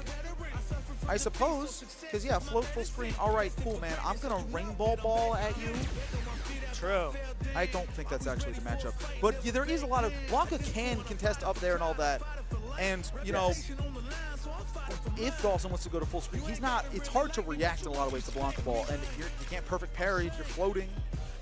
You know, Dawson doesn't want to stay on the ground much. A lot of the Blanca counterplay at full screen is perfect parry there. So I'm very intrigued. I think, and also because Blanca's Oki can be just oppressive as hell with that Blanca Chan.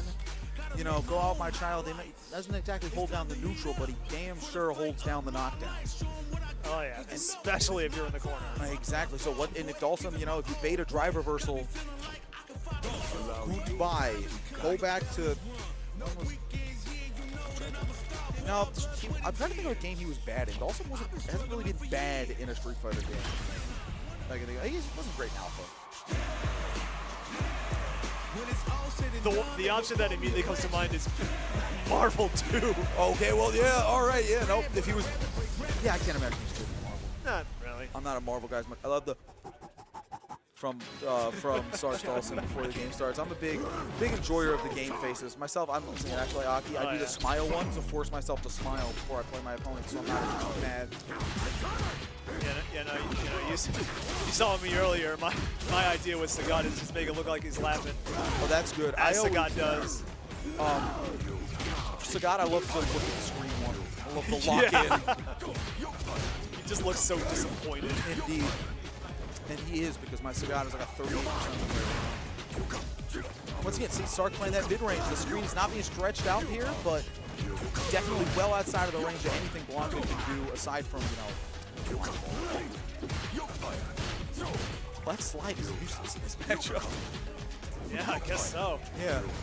Yeah, hit the guy floating 8 feet in the air with a slide. Oh, big anti-air there. You see, those drill kicks, Sark uses those in a very interesting way. He's usually going for ridge punishes with them, which I have to respect. Ooh! Sark just barely able to get the counter DI, and that's going to pay off big. Dang, that does so much damage. I can't, every character does so much damage with their level 1. Oh! Oh, I thought he was going to hit the fireball. I was about to be like, if you just sit there and just... Oh! Oh, the fireball after he's dead. That's beautiful. That's beautiful. That's good stuff. Sark, control here in this, once again, that mid-range game, because you've got to, because I was saying earlier that Blanca ball stuff feels like it's unreactable. Not if you're Sark. If you're Sark, what? God, boy, we love extended hurt boxes. I just wish, honestly, I wish for visual clarity that there was a certain, like, you could stick the limb that would extend like that would stay extended so that you could see, oh, I hit that. But, also level 1 is so cool. Nice little air stall there with the teleport, and we're gonna get the DI. Boom! Pick another character. He's not, is he? No, we're just gonna stick with Oh, the he's Blanca. sticking with the Blanca. I mean, yeah, from what I can think of, I don't know other characters. Maybe Bison, but I'm not sure. I think that, you know, the Blanca was looking, he's looking all right. You know, I don't think it's like, you know, sometimes I suggest to take another character, but he could win this one.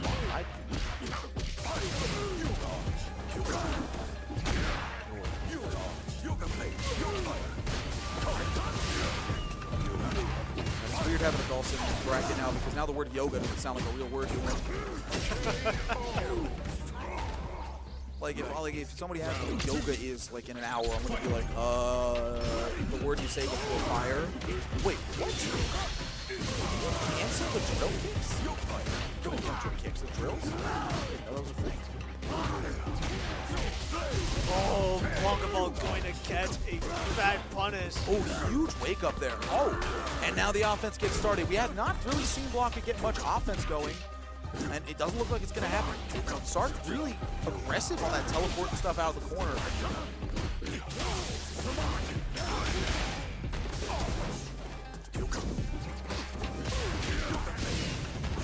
When you hit Dawson, you don't hit Dawson. People be like, I have my whole life ahead of me. No, you don't. The Yoga Arch is coming. The Yoga Arch is coming. It's like that, you know, like that snail that, like, you get $1 billion, but there's a snail that's chasing you, and if it touches you, you die. Yeah. That's Dawson's Yoga Fire as it bounces along the ground after you during your combo. Oh, I was what a teleport. I was about to compliment. I was about to be like, man, Tempest is really playing this a lot more patiently now. He's not playing as aggressively, and then he throws out a DI, and I'm like, all right, never mind. Oh, and we're switching characters. And we're switching characters. I never noticed Blanca's type is speed. Is that in reference to the fact that you have to do cocaine to play Blanca? I don't really refer him as, he's not really a fast character in any capacity. But it seems like Tempest, go on the Bison. Go with Bison.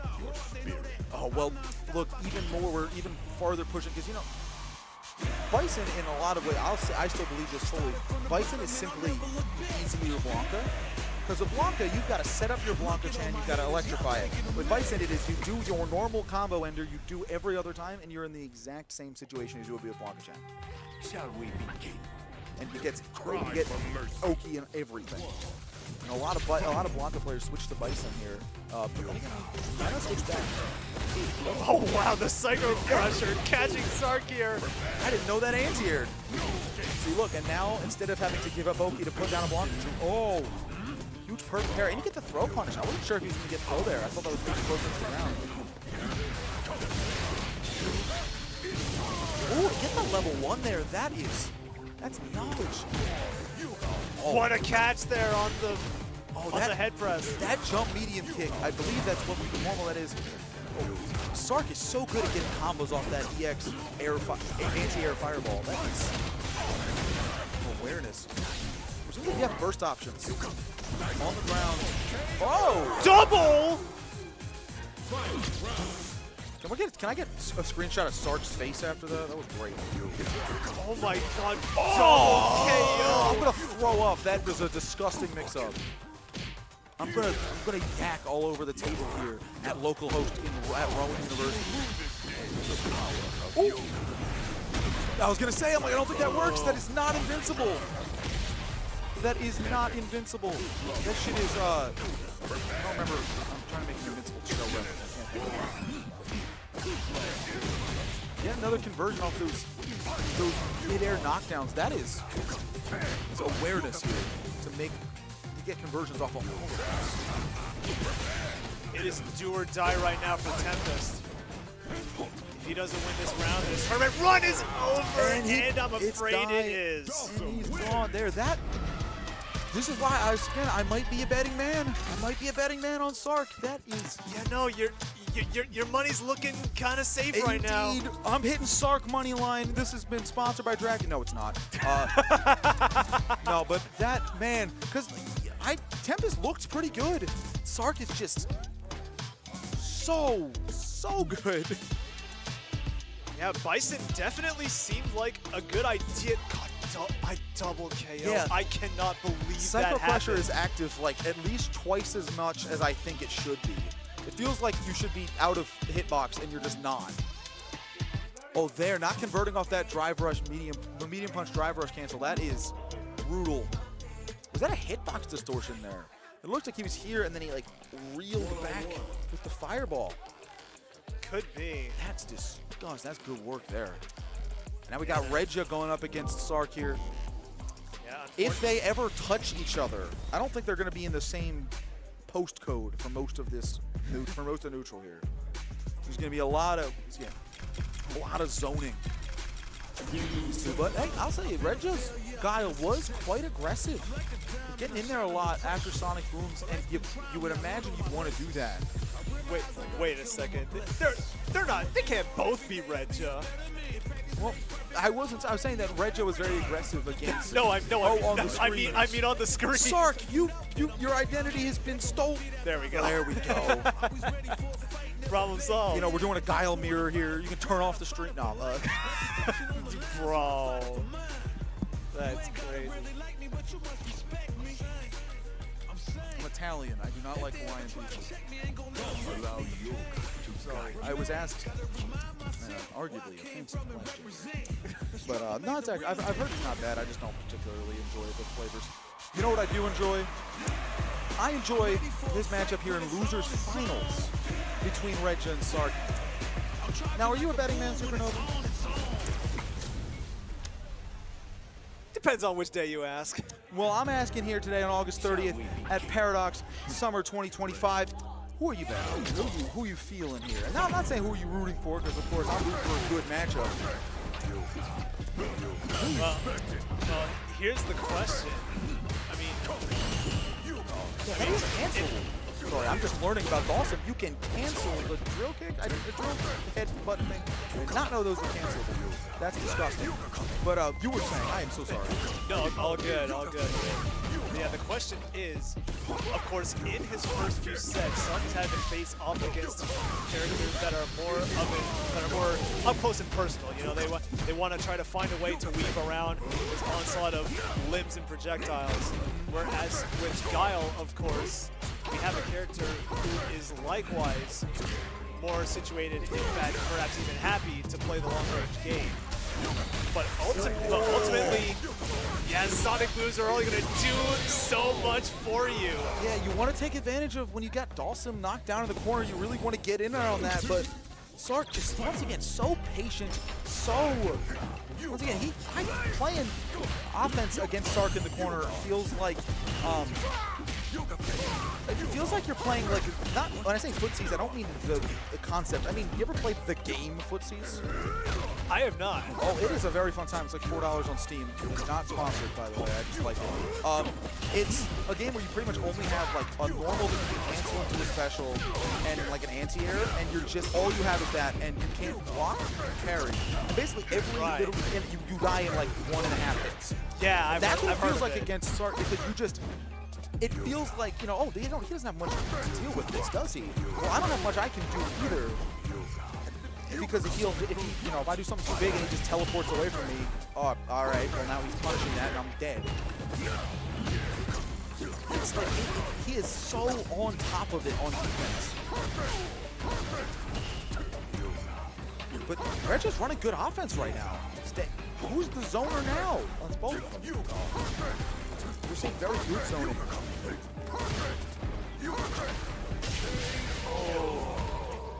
Sark falls down at the wrong time, and the Sonic Boom is there waiting for him. You know that, I will say that, like, you know, the Sonic Booms, they stay on screen a while. That was actually a recent buff they got. They stay on screen for a long time. Dawson's floating back. The Sonic, well, not, no, they don't. They stay on screen for a while. The buff is that they go away quicker, which means that if you're Dawson floating on the center of the screen, you can't prevent Guile from throwing fireballs.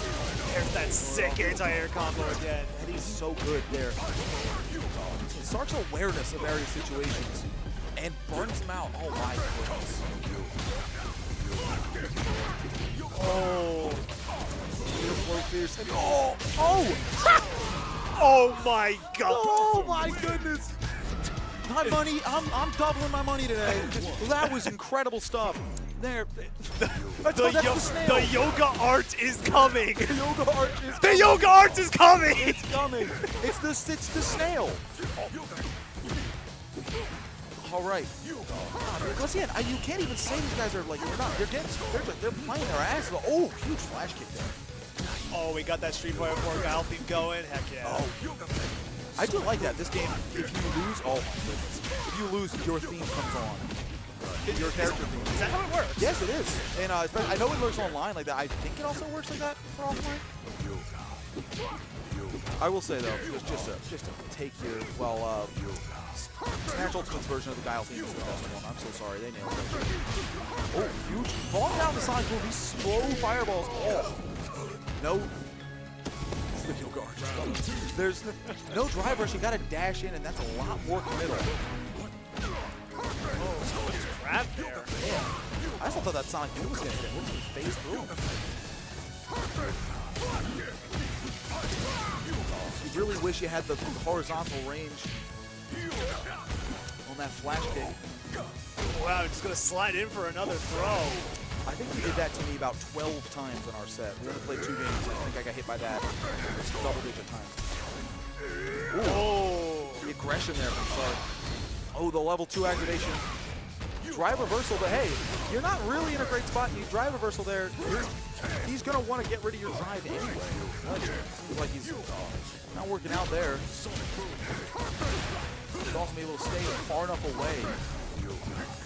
level 3 on deck for Sark here, but not going to need it. Just living in his head rent-free. Just because I'm pretty sure in where you're at right there, it's directly above your head. Not a lot of characters can anti-air literally on top of their heads like that. I think Flash Kick would whiff there. No, it would have. And so that is incredible stuff. It looked hilarious, but it is good stuff. It's kind of like the same thing as with Blanca Hop, like back and forth things that you can do with that, where it's like, that looks silly, but it is actually a pretty solid. Me with Slayer and Guilty Gear Strive. So wow, a lot of Flash Kicks with him here. Sark's really, really good at staying in proper ranges. He knows this matchup. To say proper ranges that Flash Kick won't hit. And they bait him into blocking these and getting his pressure started. Moment though, very big deficit, and the Flash Kick is going to clear out that last little bit of health. Talking shit. That's a great anti-air there. That is a great anti-air. That's another one. He heard me. That's the only explanation, and surely not that he's just getting more comfortable in playing around Sark. Regia might be up around in this game, but there is still a lot of work to be done. Of course, he's down 2-0. There was a lot of street left to fight here. Yeah, this is the losing side of the bracket, so it's either win or go home. I'd imagine they'd stay for they're both about it. Oh, there we go. See, I thought that was going to hit earlier. That Sonic Boom, they stay on screen a while, and they are slow. So that can catch Dawson coming down with some of these low normals. Stalling the aerial momentum. That jump fierce is doing work in this matchup. We're going to cash out the level 3, get whatever damage we can, try to keep ourselves alive. Get yourself out of burnout as well. That gives you a lot of that gauge back. Oh, the burnout. This is going to be a tough one. And Regia, get out of here. Yeah, honestly, I'm thinking if I'm Regia, it's like, you know, this is a hard situation. You don't want to spend the meter and not end up at level 3 in round 3 here. Regia's down to his last round of the bracket. Oh my god! Alright, so alright, my hypothesis was proven correct. His Flash Kick would whip there. Oh, huge DI call out. That combo there that ends with the little restand, getting the okay, that's good stuff from Sark. Converting any possible chance you get into as much damage as you can.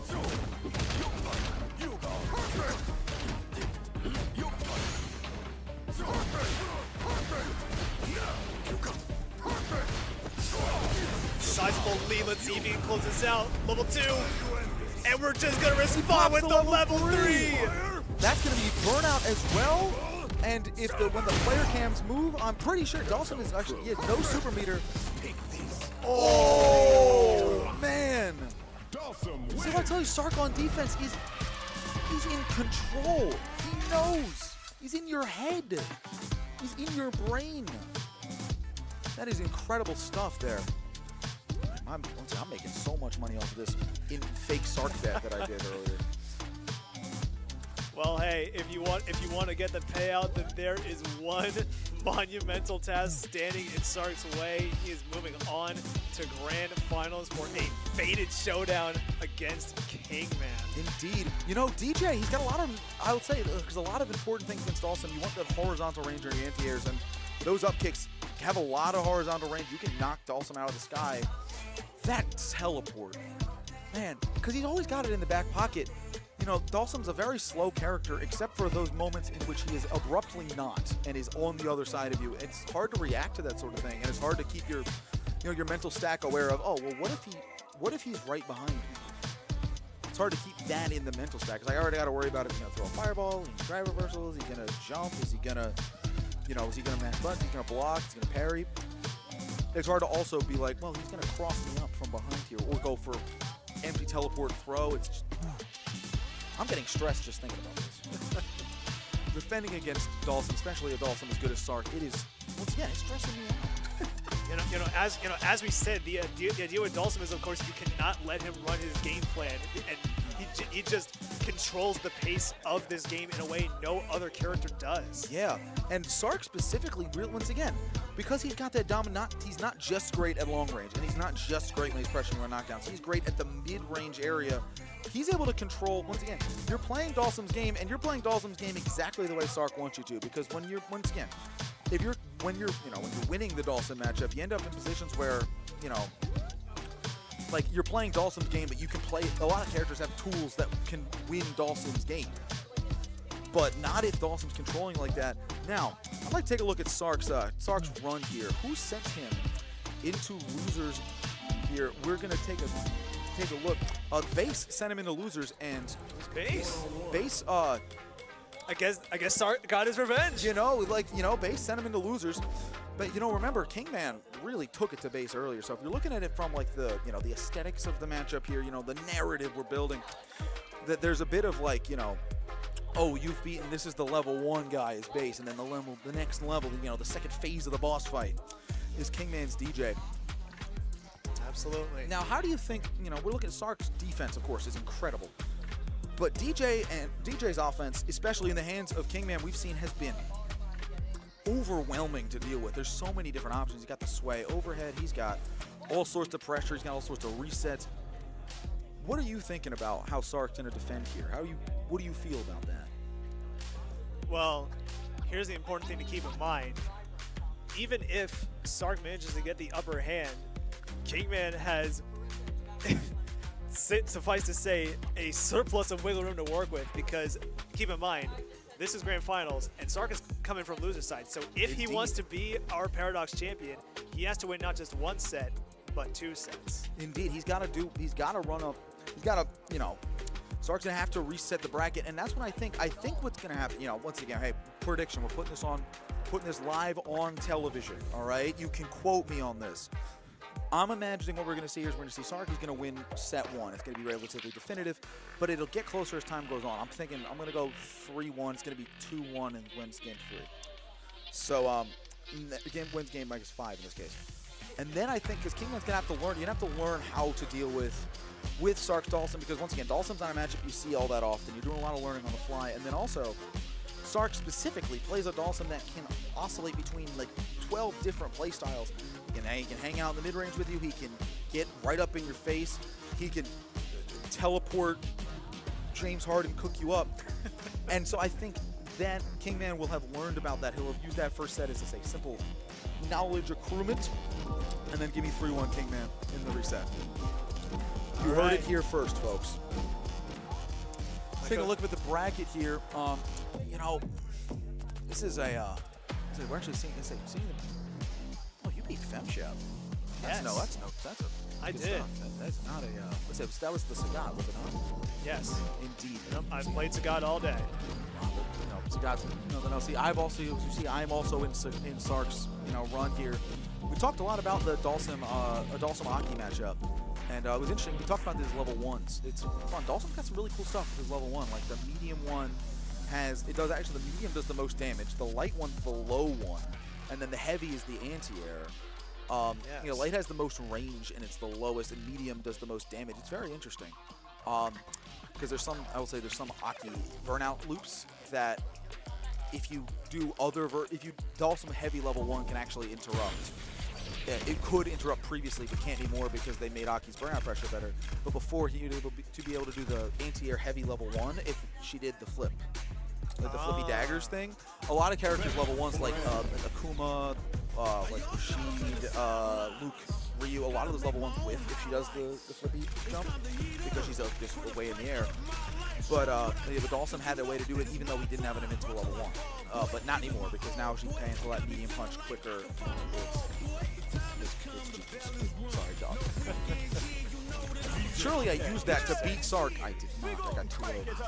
And, that was the beginning of this run here. So if Sark wins, it's partially because I gave him the momentum. He won. So, yeah, actually, Sark, we can split that money we won. Oh, I'll split the money I won betting on him. Actually, that sounds like corruption. I think the way I just described that sounds like. Let's maybe let's maybe tone that down a little bit. I'm gonna clarify that did not happen. None of this is real. The only money on the line here is who's gonna be our Paradox Summer 2025 champion. That's all we got here. Ooh. There you can see we have some results here on the screen. Sark, of course, no stranger to some very, very good performances. Plenty of first place finishes at various locals in Indeed, recent you memory. know, winning Limit Break and winning, I actually don't remember what the second one was here. Now Kingman doesn't have necessarily the results, but 257 at EVO is nothing to sneeze at. Oh yeah.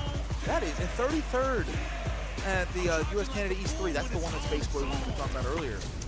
So, Kingman is definitely a competitor worth watching, regardless of result. Results are not what's important. It's about what the player can do. It's about how good the player is. Yep. see So what we here got we here. go. Grand Finals is underway.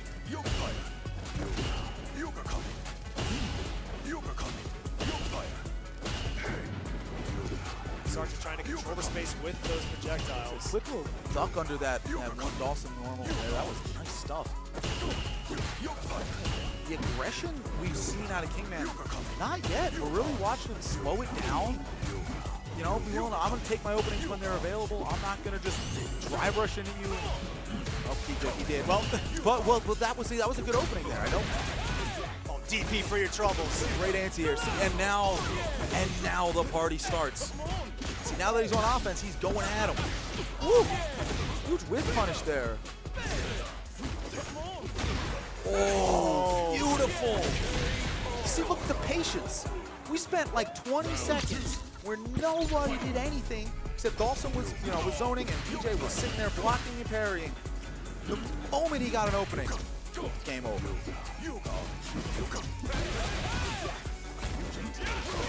Break all there with the DP.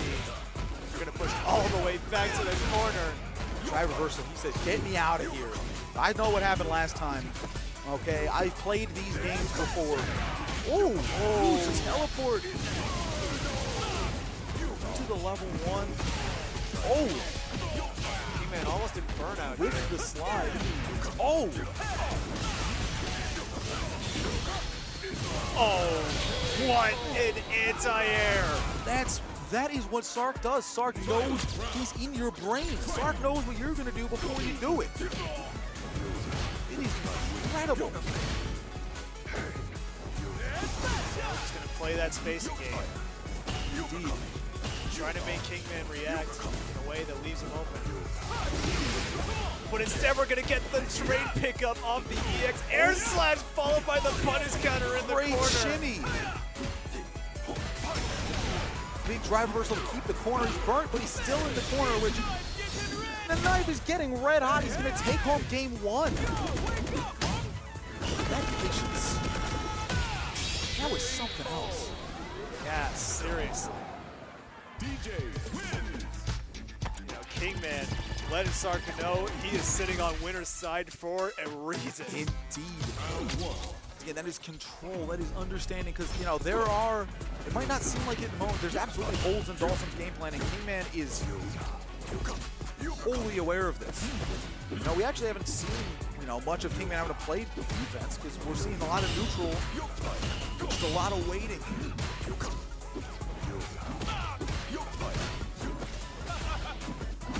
Drive rush in, but we're just gonna eat the leg as a result.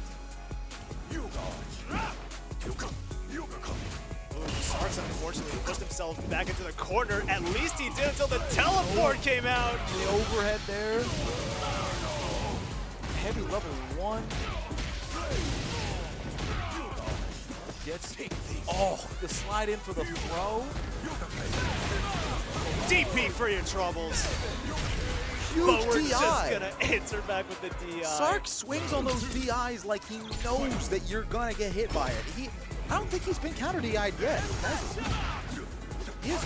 I feel like there was one instance, but I could be misremembering. But regardless, he's still at a real high success rate on these DIs. Absolutely. You gotta respect the confidence there. You've got a character that does not have strong defense. You gotta take some swings when you can. They throw the pitch, sometimes you gotta swing at it. Yeah, just when you think you have an opening, you might find your turn taken away. You stand medium kick, getting the knockdown there. Good jump out of the Rekka there.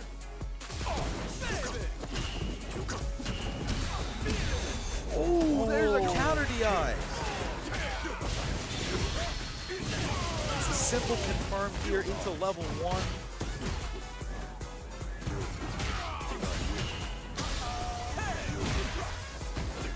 protecting Kingman. Oh, nice punish there on the whip grab. He's been getting a lot of mileage out of those. Oh no, drops the combo. Ooh, and the teleport mix there. That's game 2 to Sark. It's coming down to it.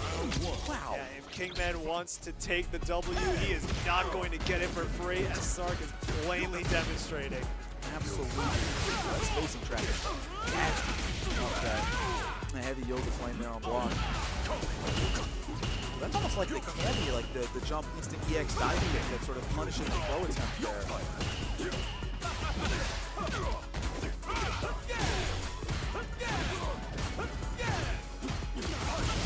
Wow, Kingman just throwing out the lows, but we're gonna get the punish off the DP. I mean, these horizontal anti-airs can be difficult to throw out against Dawson because he can just float right above your head. Oh, doesn't slide under that. I thought he slid under that. Does not. But he still gets the combo conversion here.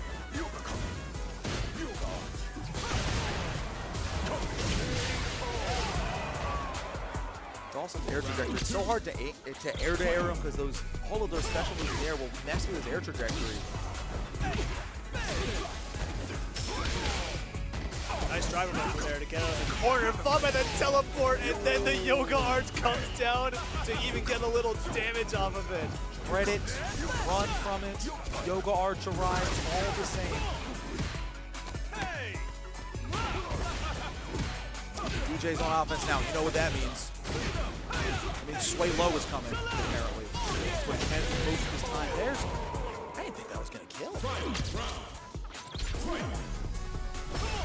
And a heavy Sobot.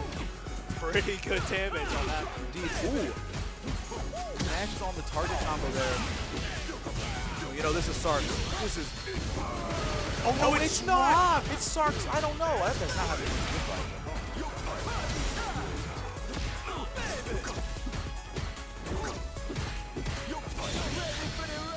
Can he do it? Nice call there from Kingman. Spend level 2 to just blow through that yoga fire. And now Dawson burnt out. Not much Dawson can do. Burnt out with only 1 bar super. You just gotta hope he whiffs the DI and whiffs an anti-air.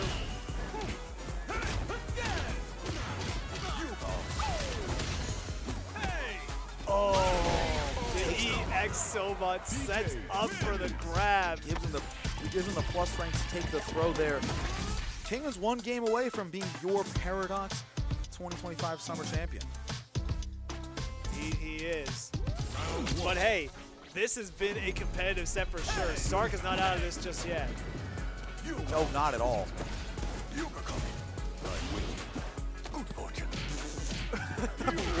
Kingman just holding parry, so we're just gonna slide in for the grab. So we've seen he's parrying a lot because, you know, you can't mix up, you know, when you're throwing a full stream projectile, you can't mix in throw to that. Just the old parry's one to that. That's what's gonna happen.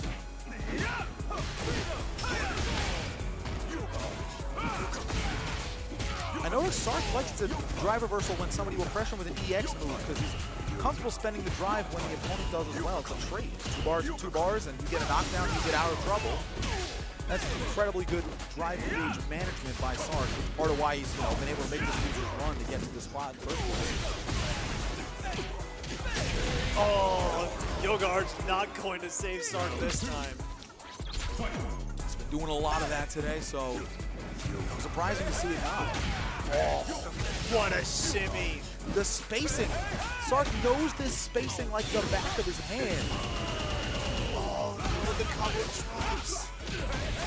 Can only punish with medium punch, because once again, Dawson's level 1 is surprisingly safe, and also does a, you notice, there's a lot of gray damage on block for some reason. Like, it does fake chip even if you have drive gauge. It's very interesting.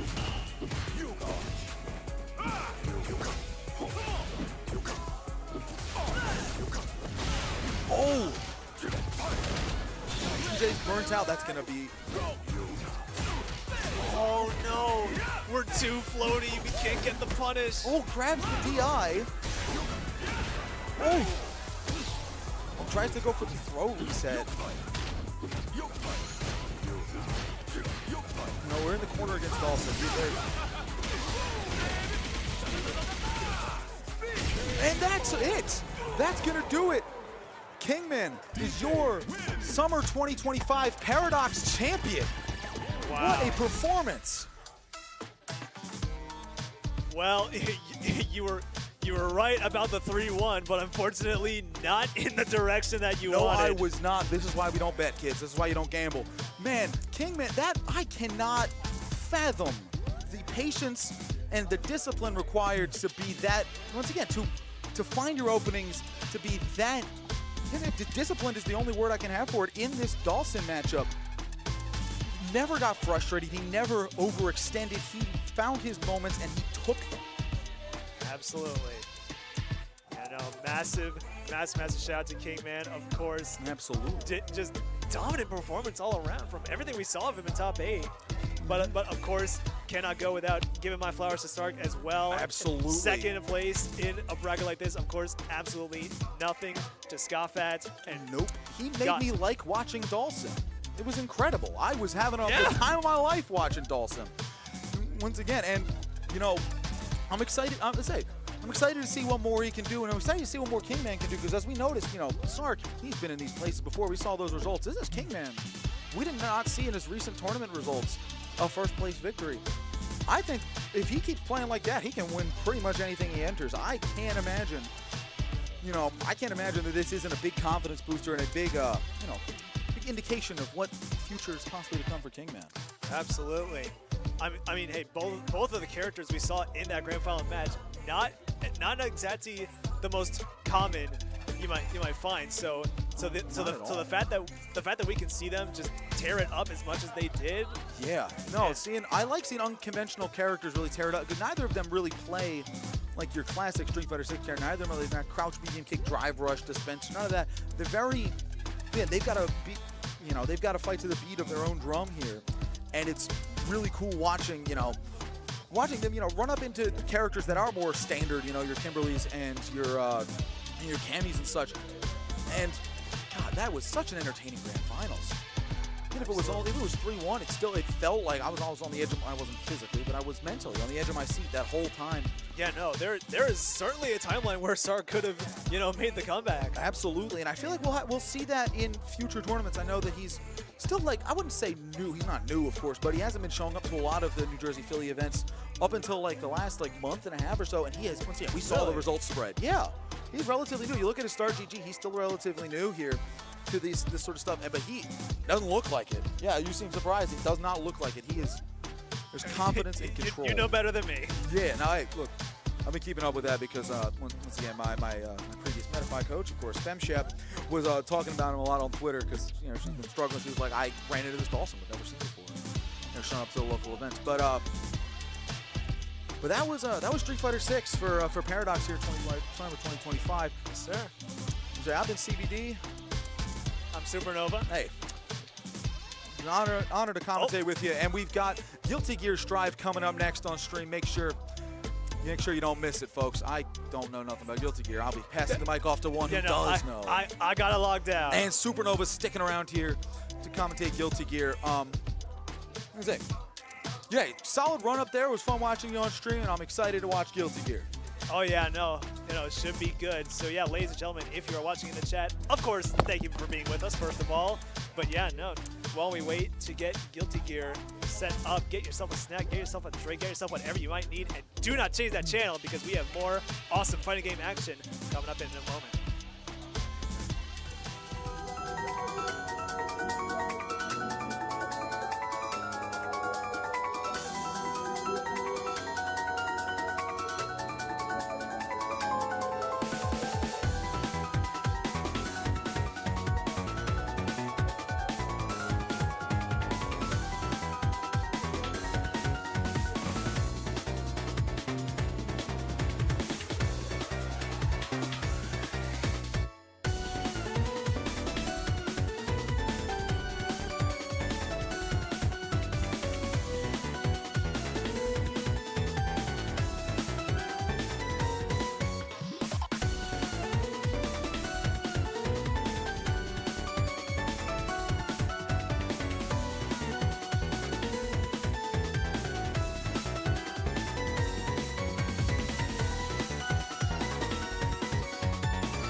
Soul Bad Guy.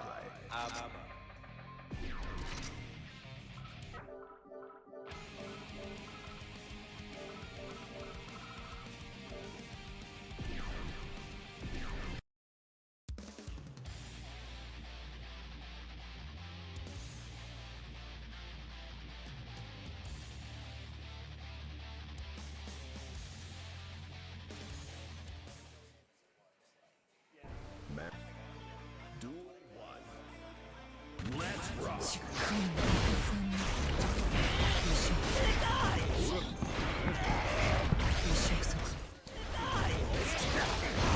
All right, ladies and gentlemen, Technicolor Rainbow in between. Welcome back to Paradox Summer 2025. As you can see here, we are getting top 6 of Guilty Gear Strive underway. We're already in the midst of our first match here between Aoi Kuiper and Sea Otter H. So let's see how this one unfolds. So Aoi Kuiper, they're on the Soul. Already took out half of Sea Otter's health bar and probably another half now. Yeah, not quite, but definitely gonna leave Sea Otter hurting, and a quick combo off the close slash is going to finish the job for round 1. Ooh, trying to beat the first, but Sea Otter not falling for it. Instead, just waiting a bit later to use it.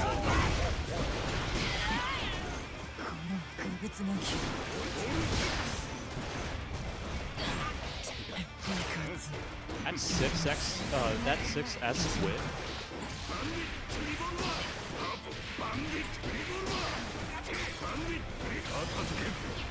Aoi pushing all the way to the corner here. We're spending both RC, but not able to really get anything off of it. Lucky though, we still got pretty decent life lead. Let's see if Sea Otter can make anything happen here. Instant overhead blocked.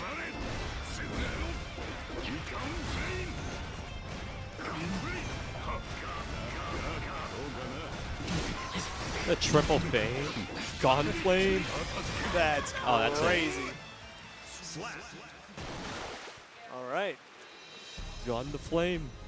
Aoi Kuiper up 1 game.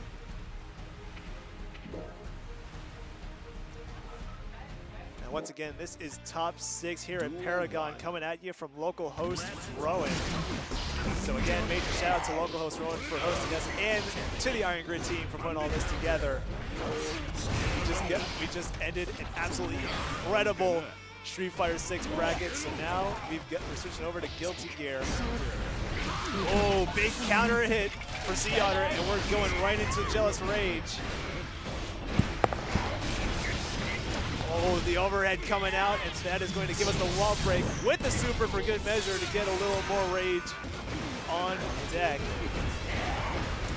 Just going for all the aerials, but not a single one of them going to work, and we're just going to YRC out of the pressure to take our turns back, especially with the Dazai. So, hold on. I found out that this map is not a normal set, but this has a... Sorry about that. Okay, so... Have money on this match? Yeah, so they found a dollar, these two. They didn't know whose it was. They didn't know what the situation. They weren't informing me at least. And the winner gets this dollar of the set. Interesting. So that's why you're seeing Sea Otter glow up all of a sudden. Because she realized that she needs this.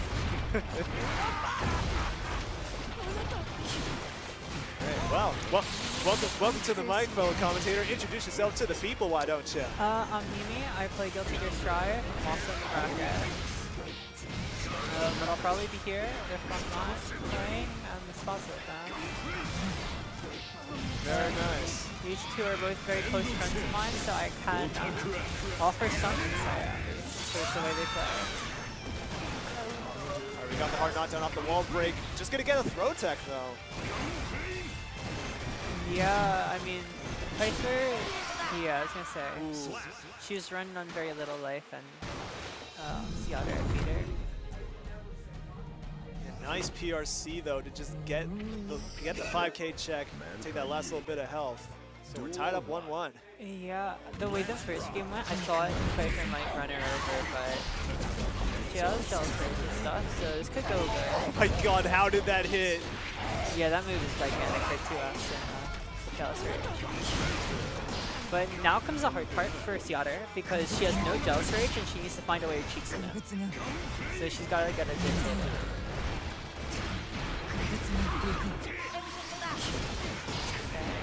Nice drift back PRC there. Yeah, she's still looking for the meter though. Oh, that'll do it. Yeah, she's looking sort of at a Kokura, but Soul won't die from this hit. But with all the meter she has now, she can probably close out their round. Yeah, we're just going to jump right in for the aerial. Seattle goes up 1 round. Yeah, and that hit is great because, yeah, since Seattle has so much gauge, so Kuiper's goal had to be to stop this from happening, or to at least stall her from getting hits while she's in. But yeah, Seattle's got so much left. It looks like she might get this game too.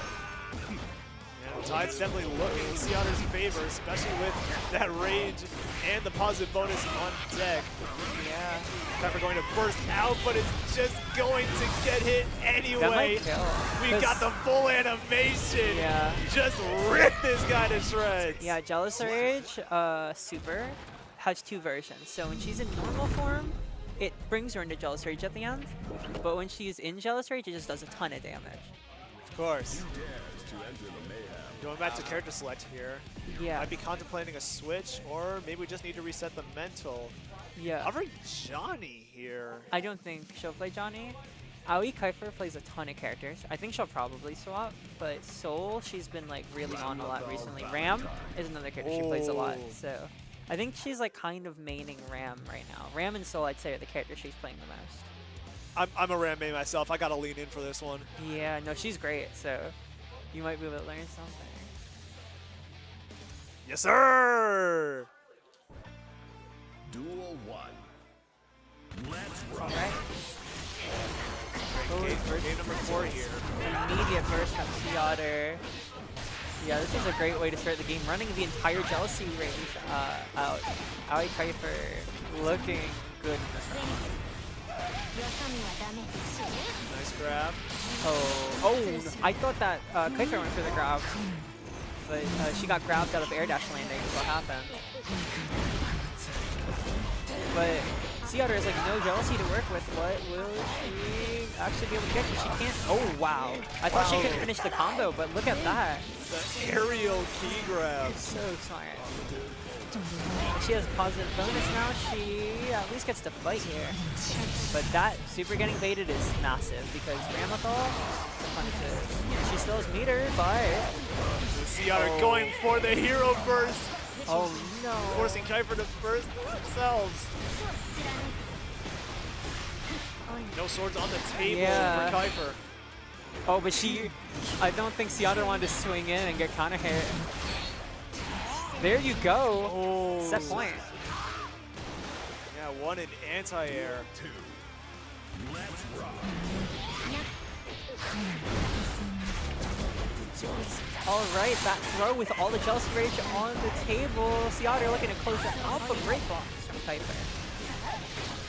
And all of a sudden, it looks like she could take it back. Nice combo there with the Mortabato to get the wall break. Oh, that's a bad time to run out of Jealousy Gauge since she doesn't get to apply any pressure. Yeah, I think this round looks really good for Kuiper. No Jealousy Gauge, about to put Seattle through the wall without much of a burst chance here. Gonna get the hard knockdown once again. Go right in, start laying on some more of that Ram pressure. Yeah. All right, we got an even round coming in here. Ooh. Oh, what a check with the 5K. That ABBA hop kick nerf coming in there. Oh, no Jealousy Gauge either, while Kuiper has a whole bar here. This is looking bad. That rock might be nerfed, but you're still gonna have to hold it one of Oh. these days. Big throw tag. So he only has one sword. Oh, but it's looking like that might be it for this. No, not yet. Oh, Seattle living on a prayer here. Yeah, I don't know what she can BRC, do. but we're just gonna throw out that big old sword as Ram is wont to do. Game 5. Yep, game 5. Duel 1. It's been a back and forth set between these two, but ultimately there can be one winner. Oh, those IVFDs to make the Wild Assault miss really sucks for Abba, because usually she can tree string into the blue Wild Assault and then get her transformational. But all of a sudden, Big counter it off the far slash. this lead is massive for Ali Kuiper, even with the resources Seattle has here.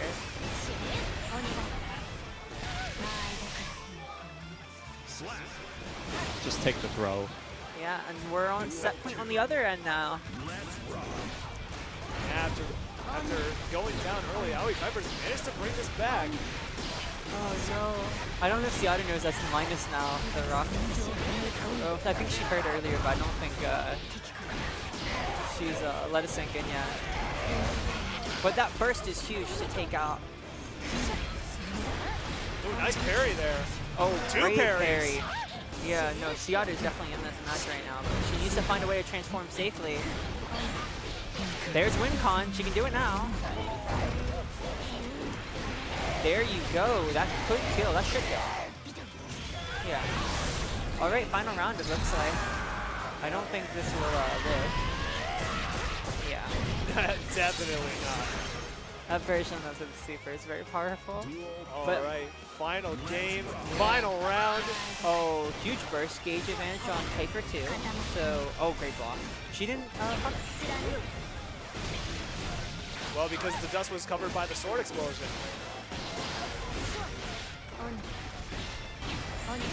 Oh, big hit. Okay, playing for a set end here. I think the next hit could kill Seattle. Oh, went for deflect shield, but it's not going to work. Oh, that's set. Yep, sword explosion. Wow, and what a PRC to end it with a perfect, no less. Ali Kuiper takes the set 3-2, and that is going to come with a spot in winners finals and the dollar bill. Wins. You know what? We can say we've made money today, Yeah. regardless of how the rest of the bracket goes. I think it was her dollar to begin with.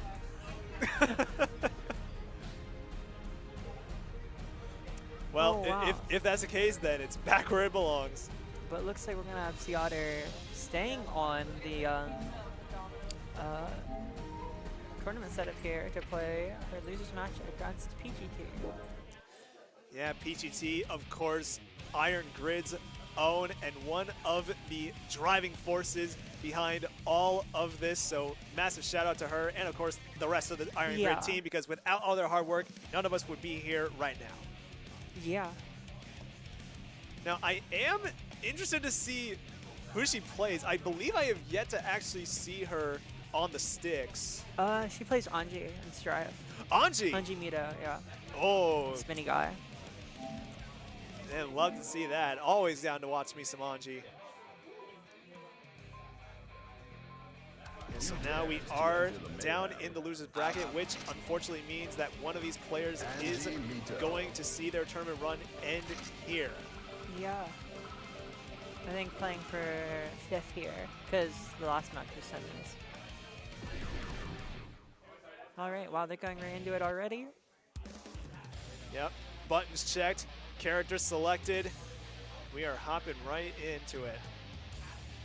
Alright, Anji Mito versus Abba. Mankind knew that they cannot change society. So instead of reflecting Now we saw on Sea themselves, Otter put they in some blamed work beasts. in the last set against Ali Kuiper, but of course, suffice to say, Anji, a very different beast compared to Soul and Ram. So let's see how well she manages this matchup. Yeah, Anji has a little more life than those two, and the way he runs both offense and neutral is a very different speed. I feel like the spin and stuff like that, big buttons, he kind of wants to condition you into moving back and playing slower so he can start running 2-gen stuff. But Wild Assault lands, and that allows Sea Otter to get in Jealous Rage, and we're gonna get. Oh, I thought we were gonna get a combo, but unfortunately, it dropped right at the I end. believe she dropped because of the lack of Jealous meter, but she's going to be one hit here from taking the round regardless. Take the hard knockdown and the Jealous Rage, and we're just gonna run up there with those insane normals and take the first round, let alone on a perfect. Yeah. Oh, and throwing, not even the spin, but rather the spin follow-up. I believe that was the S follow-up, the low. Nice deflect shield there from BGT, but unfortunately, this Paracelsus guy, a little too long for it to matter. Yeah, massive, wow. That's a convincing first game. The double perfect? Oh boy.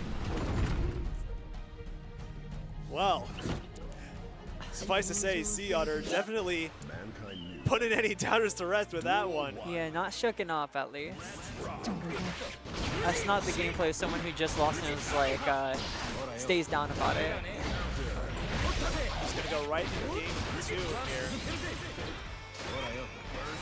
T.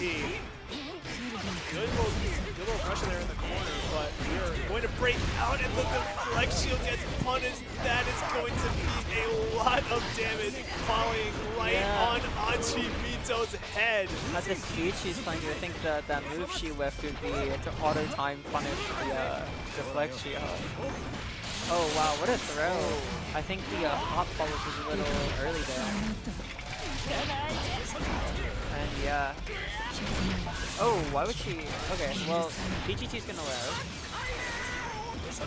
Only by the slimmest of margins, though. Yeah. And the 2K is going to seal the deal. Yeah, already. Yeah, Abba can win rounds so fast sometimes. Nanji is such a high health character, but you wouldn't know that from just watching Alba smack him with the key. These like 25-second rounds. That's the power of the heart and love, you might say. Yeah.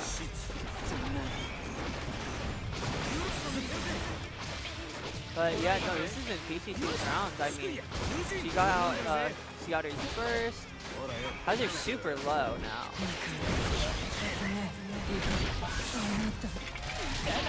But Seattle getting that grab. Oh, wow.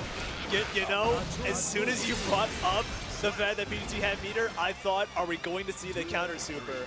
And there's your answer right there. Yeah, it's kind of hard to do it against Abba because she can cross up your input and she like plays so weird and Jealous Surge. But yeah, she was able to get it out there. The 2S whipping, PGT might be able to take this game. What a check with the 2Ps!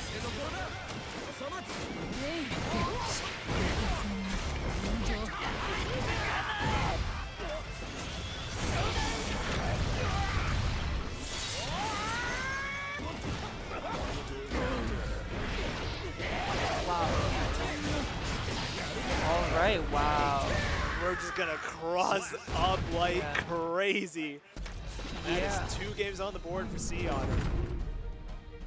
Yeah, but still, that was a much like closer game for PG than the first game.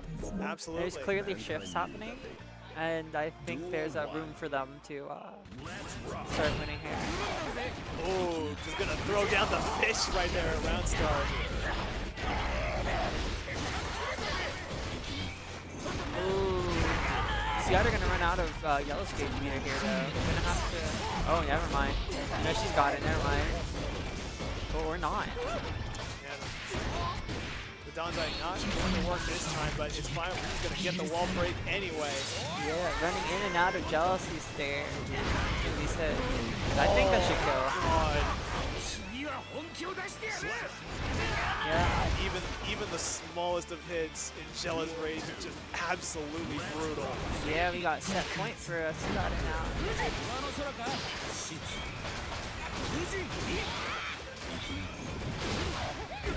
Oh, interesting trade there. FGC ultimately able to capitalize off of it.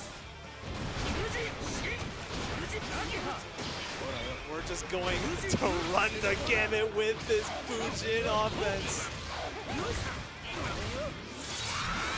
Not quite going to get the KO just yet, but one more hit will do it. Good grab there on the spin. And with positive bonus, they may get some opportunity here to wake up with some meter and do something like that. Oh my god. If the last hit had gotten out, it does hit behind, but that's throw bait from Seattle. We're getting close to the set being sealed here. They're actually good at it. Yeah, we're just going to throw out the overhead, and that is going to take it. Sea Otter, very quick redemption there from their previous set, taking this one 3-0.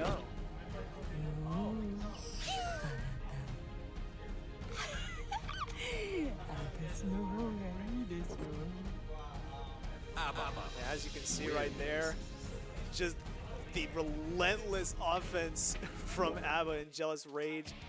Just way too much for BGT to handle, unfortunately. And that is going to be the end of her tournament run. But hey, 5th place, nothing to scoff at whatsoever. Yeah.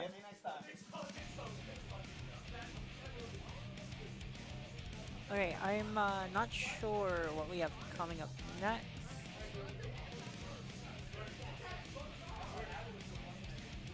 Just waiting on word from production here. Yeah, we're not quite sure.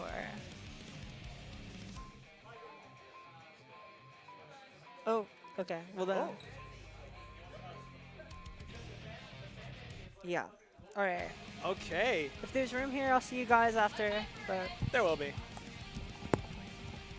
All right. So we have winners final coming up right here. Mimi going up against Aoi Kiefer, who we saw moments ago. Of course, we saw them both rocking both the Soul and the Ram. So I'm interested to see which one gets brought out here. And of course, my co-commentator Mimi going to show what she can do as well. And of course, keep in mind, win this set and you get into grand finals on that winner's side, and that can be the difference maker. Of course, you want to hold on to that safety net as long as possible. Make it so that you do not have to lose just one time. So yeah, as you can see here, we have some previous results on the screen here. Aoi Kiefer, definitely a strong competitor for sure. Definitely a handful of first place finishes under their belt.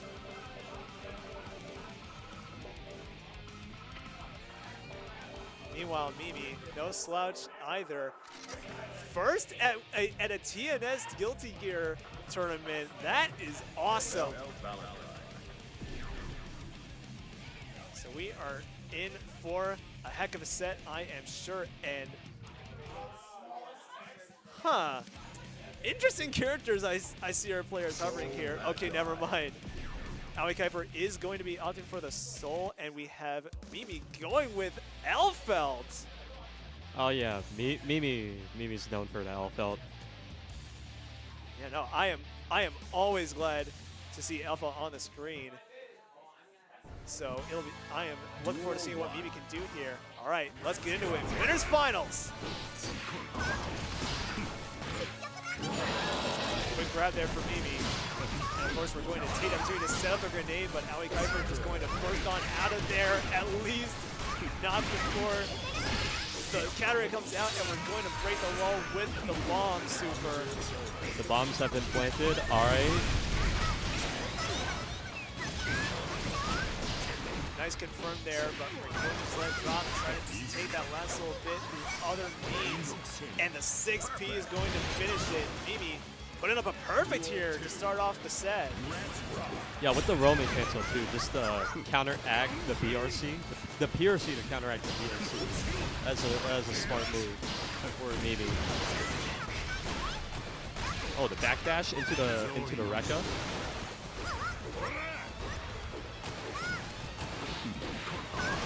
2K2D, the Guilty Gear Strive Classic. Maybe eating a throw though, and a big counter hit in the corner. Big damage. Oh, okay, good burst out. Ah, but just run up 6H. Do it again. What a call out, JH.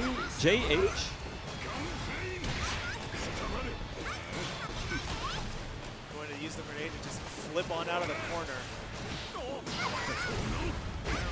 Good block there on the DP, but fortunately, Aoi Kaifer has burst right behind it.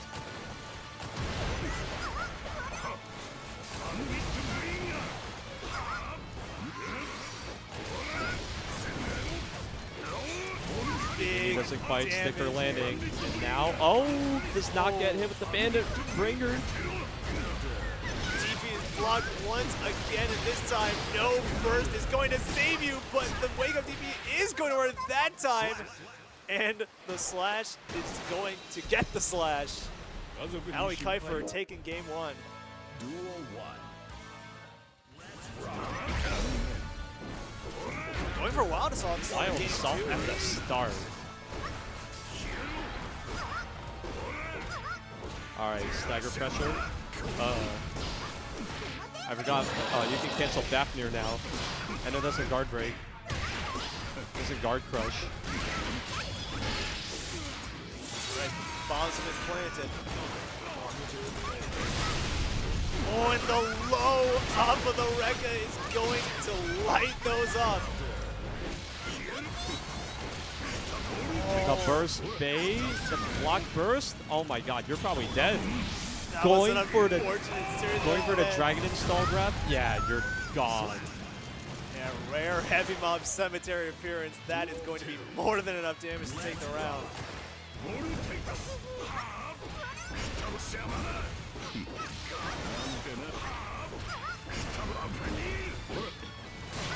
Fafnir, you can block that. That's cool. Aoi Kaifer trying to back out of Elfeld's pressure. Oh my god, the back air dash, another heavy mod cemetery. Are you dead? Definitely. Hard. Absolutely.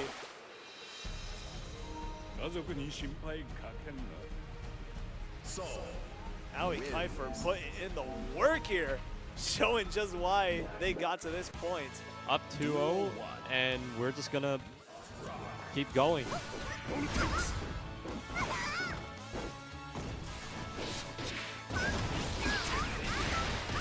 All right, the sweep.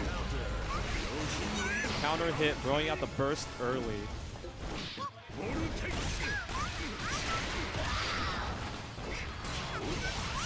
Ooh, grenade lands. We're gonna set up the bombs. Now what's the mix? Rekka. No, Overhead Rekka. no, that was just close slash. Just, But clearly, Aoi Kaifer was pressing something.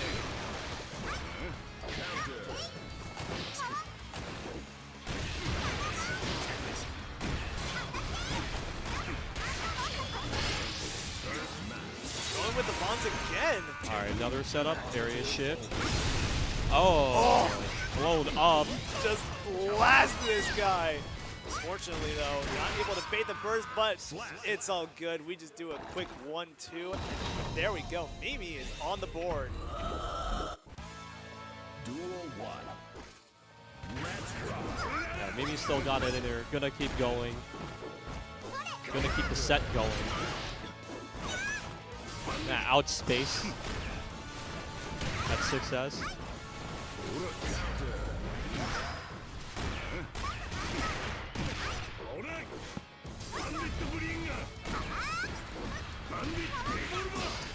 Nice little banner revolver there to get in the corner, but Mimi just going to burst out. We're gonna see the throw. Oh, that just came back. All right. A tale of two RCs there. And Mimi gets the burst bait. No resources on deck though, so this is not quite going to be the end of the round just yet, but that catch with the low is going to seal it. Duel 2. Let's rock. Mimi answering back nicely here after going down early in the set. However, she still has her work cut out for her. Has to win both this game and the next in order to keep the winner side run alive. Nice catch there with the air-to-air. They carry to the corner, but Aoi Kuiper gonna get the throw. Gonna put Mimi back into the corner, unfortunately. Well, it looks like she's gonna switch it up. Plant the bombs on Soul. Wow, tries to get the grenades with a grenade. Not quite going to work. Fortunately, though, we have full meter. Going to use half of it on a PRC. Oh my and God! There's another one.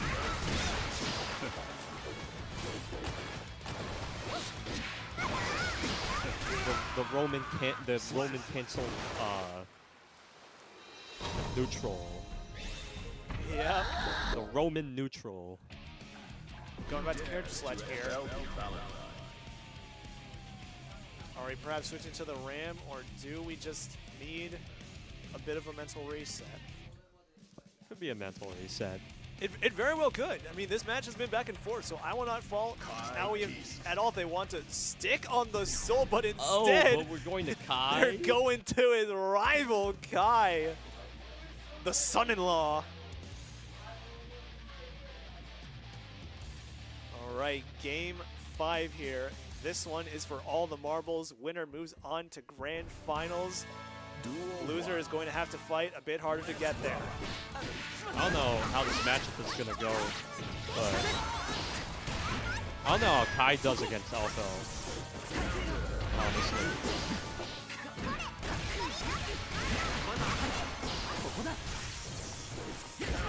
So Big 2D it's not looking there. it's not looking good.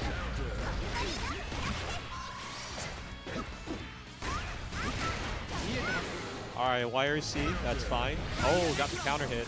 All right.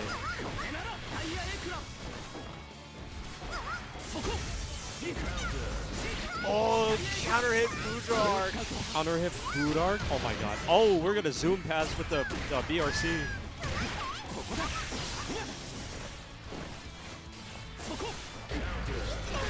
Oh, nice catch from Mimi there with the 6P. That is now set point for Mimi. I saw Aoi Kuiper do an accidental DP when she tried to actually stun edge. That sucked. Yeah, unfortunately, didn't suffer any punishment for it.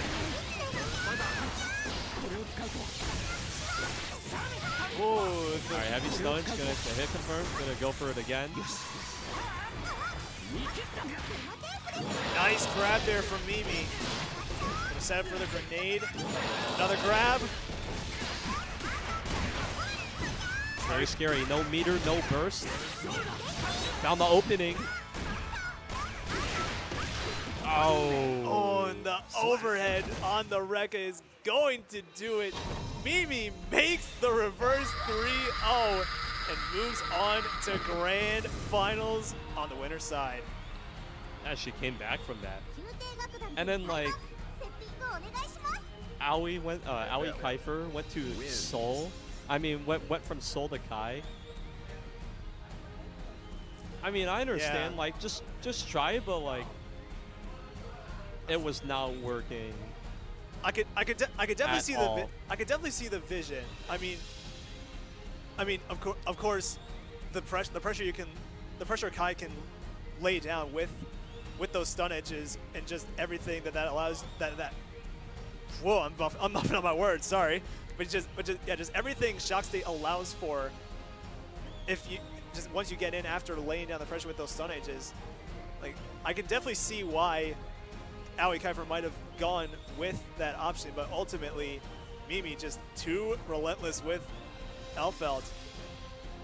The thing is, Kai, I think Kai is like a bit slower, so like he's not able to keep up with Elfeld's pace. That is true. That's good. Whereas Soul can just like press the button and he just does it. Because Kai, if you want to get stun edge and stuff, you have to set it up. Absolutely.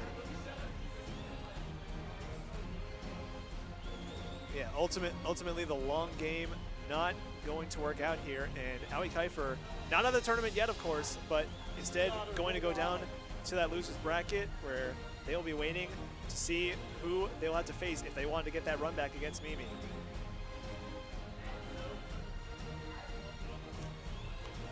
And with that, I am afraid my time here has unfortunately come to an end, but hey, it has been an absolute honor getting to commentate this event. It's just such an honor. Always happy to do this. Of course, once again, shout out to local host Rowan for helping put this event together, and everyone at Iron Grid, yourself included, of course. My main man Fever, shout out to him. He's been running the stream, putting in the work all day. Love to see it. Yeah, no, just of course, so many people came together to make all this happen. So just so blessed to have this opportunity. So that is going to do it for me. I'm sure Mimi will be back in a moment to help commentate the rest of the bracket, but this is Supernova signing off. Take care, everybody. All right, thank you, Supernova.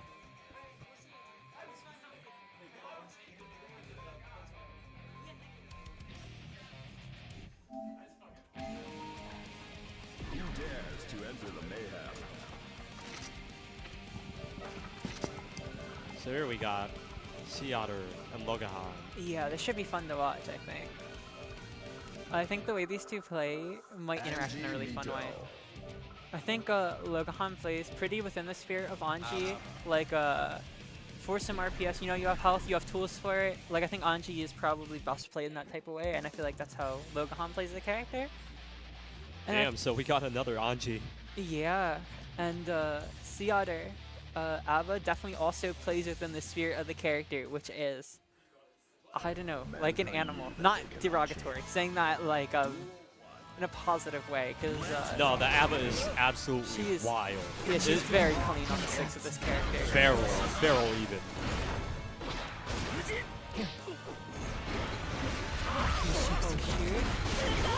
Coming in with the wild assault. All right, and we're already gonna go to jealousy mode. Securing through. These blocks from Logahan though are going to stop Sea Otter from running over the round, which it really looked like would happen, but his defense is very clean. He has actually played against a lot of ABBA before. There used to be an ABBA player around here called Pia D, who is super good, who I think Logahan might have gotten some experience from, but Sea Otter is going to open that first round up. Yeah, the Sea Otter are gonna push through, take the round with the super.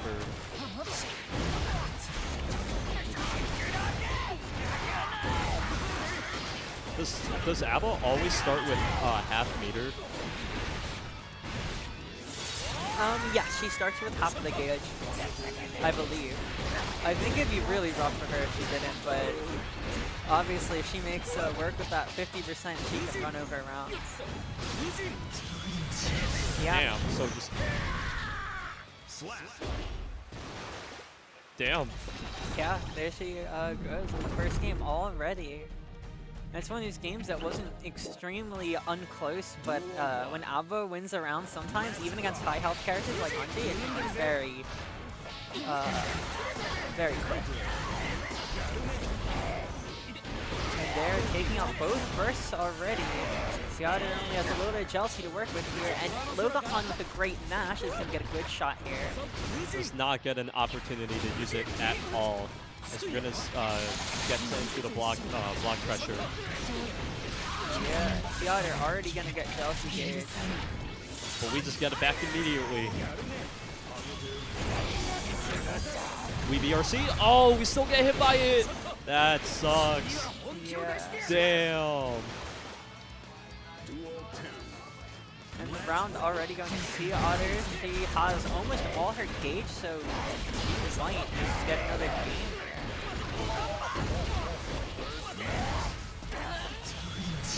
Yeah, just a ton of it left and barely any health on Anji. Another hit to kill depending on the hit. Spend a meter. Alright, we're gonna see the first gone from Logahan too. Let's see. One more hit? Yeah, that should do it. 2-0 already. perfect to top it off.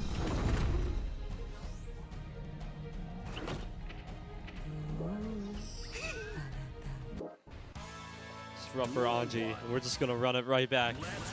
Yeah, I think Logahan's just gonna try and keep going the general game plan. He's done some things right, good defense. Got the fish, but couldn't get the right positioning for it.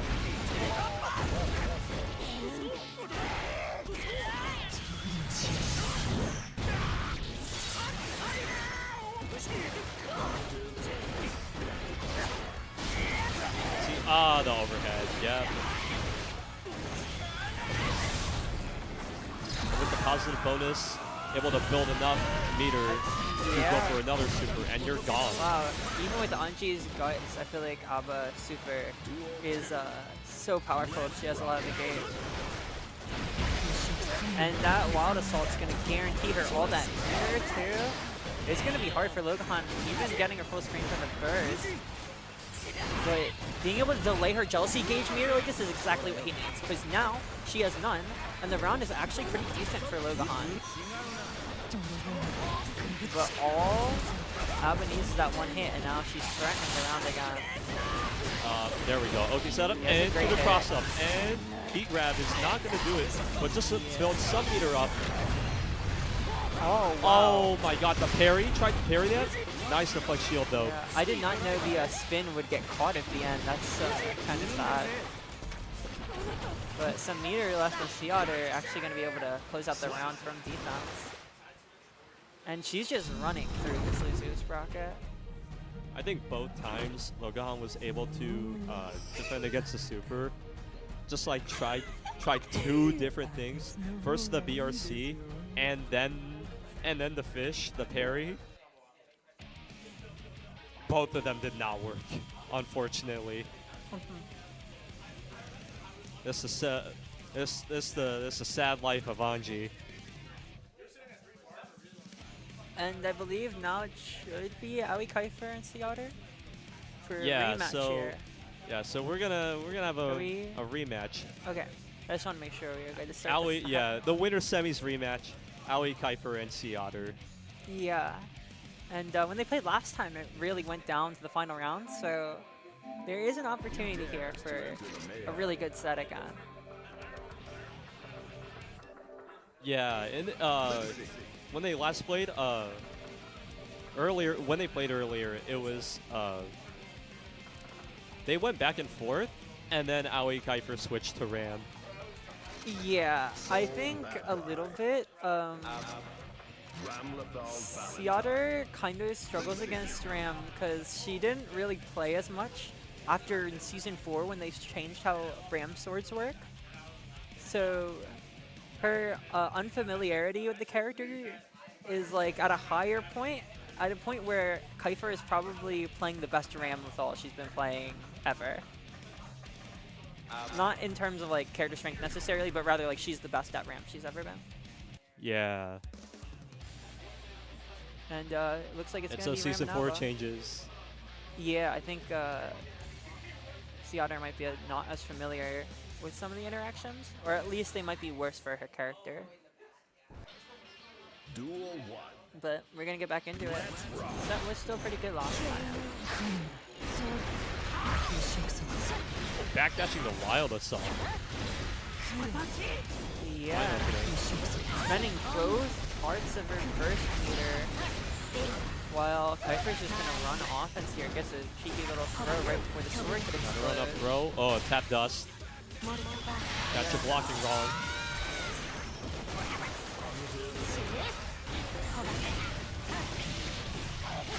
Oh, The that's heavy good. sword throw. Oh my god, so much meter.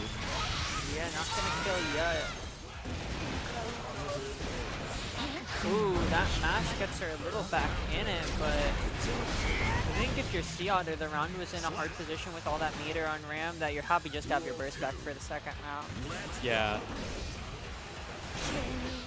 Yeah, that's a pretty good spot for her to be now.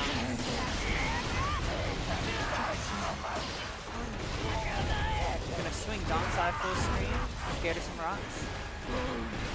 And running out of bar, she's gonna need to get the hit without Jealous Gauge. Ooh, great match from Kaifer. That Seatter's keeps it up. gonna Alright. finally get her hit there. E grab, going for a sweep, another reset. Some craziness on the offense. And then we got the overhead. Gonna take us back with the super to the other side. Oh, but the with the DP from Ram. Oh my god, I forgot how far YRC pushes back now. Yeah. It's crazy. Now slight first advantage on a Sea Otter, but Kiefer gonna get a good air hit there. Gonna be able to force Sea Otter into the corner. Might be able to get it running how she's been doing the last few times. Yeah, that's a good knockdown hit. It'd be pretty easy to force Abba into the corner here, which is why Sea Otter opted for early burst this time. Oh, tried to go for the 214K. Yeah, and having no jealousy gauge, this is rough for Sea Otter. She's got to find a way to steal.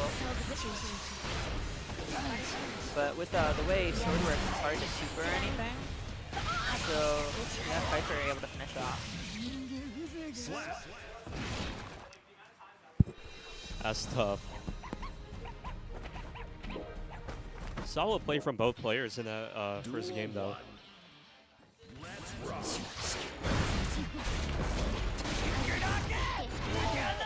Alright, so getting the first hit, still having jealousy to spare. Here's Sea Otter here. Even without jealousy, having some meter, she's probably not mad at it. Ooh, avoiding the sword throw. Yeah, I'd imagine she wanted to get the jealousy off there. Alright. But she's still in a great position. But she only needs one hit real quick. Yep. She'll probably air dash. Yep.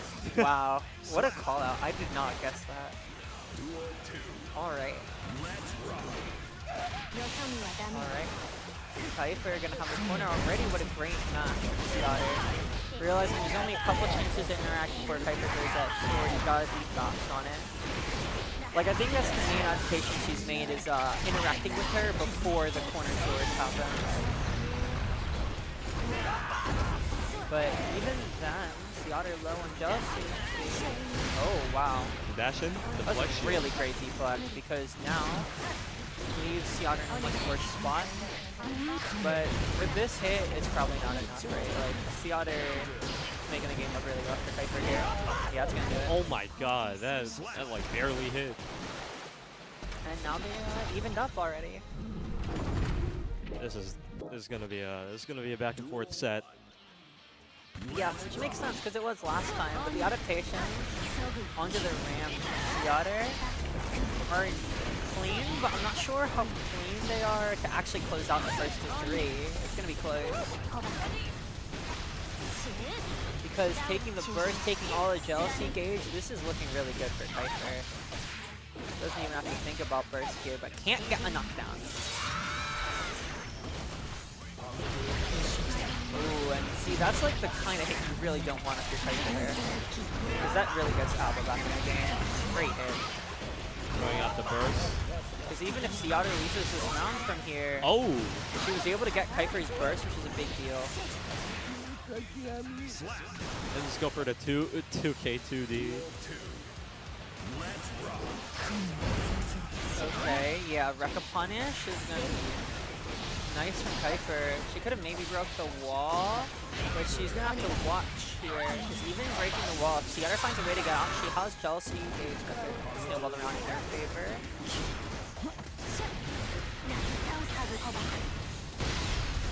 But every resource that she uses and every little bit of health that Kiefer takes away, it looks rougher and rougher.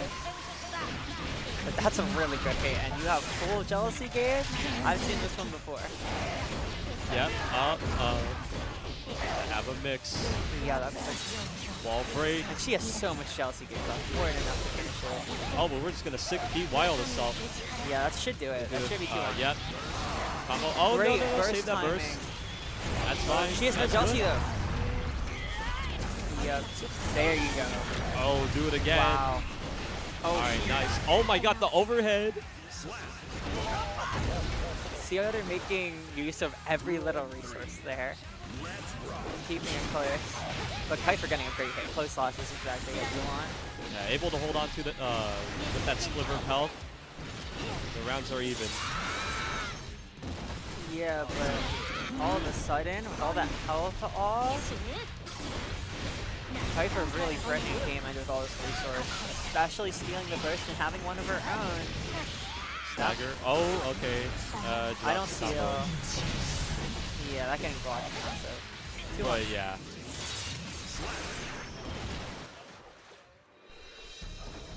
The sword throw.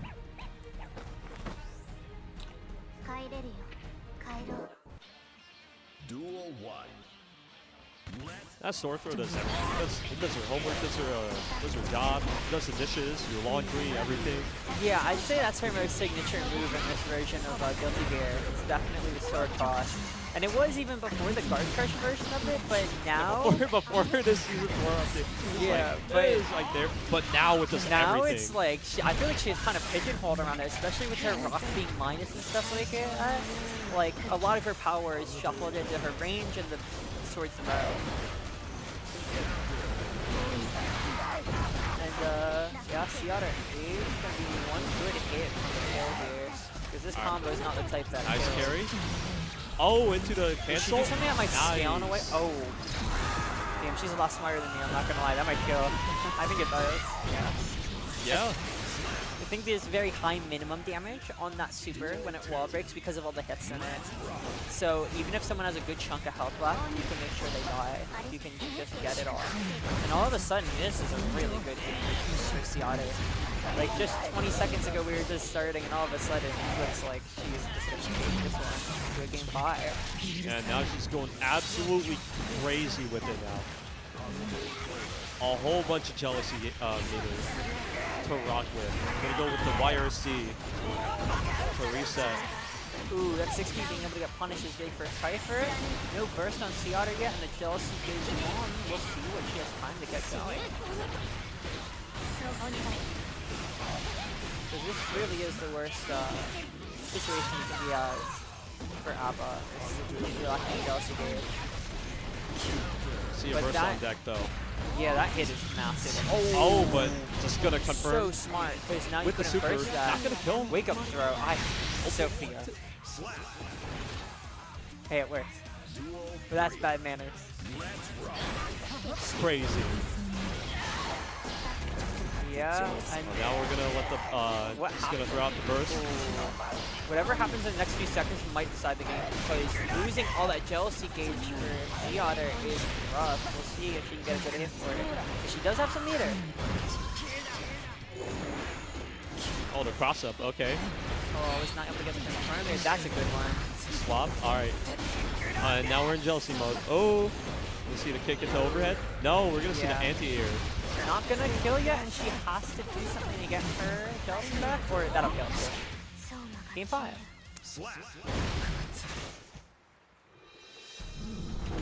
We were right. Very back and forth set. Yeah, this is the 10th game they've played in 2 sets today. And it will be the final one since the loser gets eliminated. Seattle already losing her burst and a lot of jealousy gauge. This is a rough start for her. Gonna get carried over to the corner, wall break. There goes a third of your health. Yeah. We'll see what she can build. Gonna have some meter here. Nice jump away. Couldn't really counter that though, unfortunately. Yeah, only a little bit of jealousy to work with. You don't really have much time to use Donzai before the mix-up, then yeah, Kaifer's just gonna take this round completely uncontested. And she absolutely does with the tap dust. Yeah. Aoi Kaifer on set point. Yeah, and both players do have burst, and there's some jealousy gauge on Seattle, but she's already gonna spend that burst. That trade is great for Kaifer because you already run the whole jealousy gauge out. Oh, great cancel though from Seattle. And just the FD keeping Seattle out. I jump away from the sword toss though. Insane. Don't want to get caught in the block stun. Yeah, we're coming up on the last potential couple interactions for this set here, but leaving that sword behind is great for Sea Otter, and she does have some room to fight here. Alright. What can she do now? Oh no. Oh yeah. no. I think this will kill. This will definitely kill. Yeah. With the meter as well.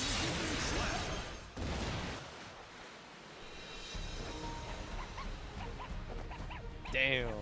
Alright. 意味はあったよ。でもわからないから続ける。 Ramlethal. Aoi Kuiper gonna take it 3-2 over Sea Otter, where she's going to fight Mimi again in the runback in grand finals.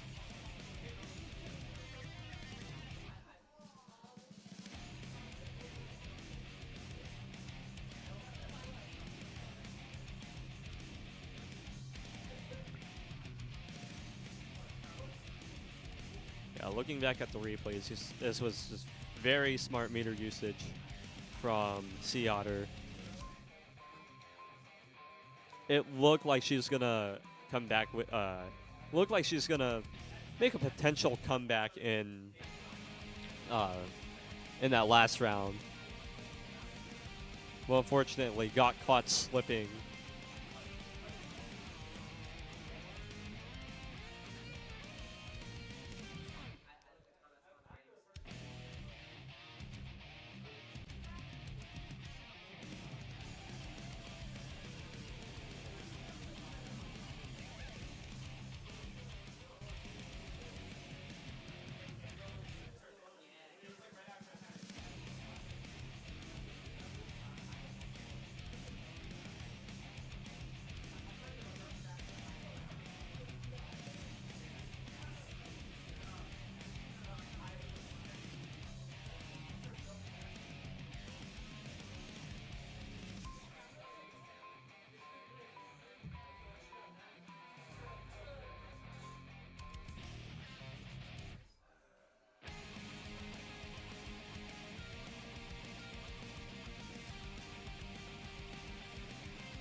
All right, so we're coming up here on the last set of the day. Potentially, there could be a reset. We got Aoi Kuiper and Mimi. Aoi Kuiper on the loser side of things.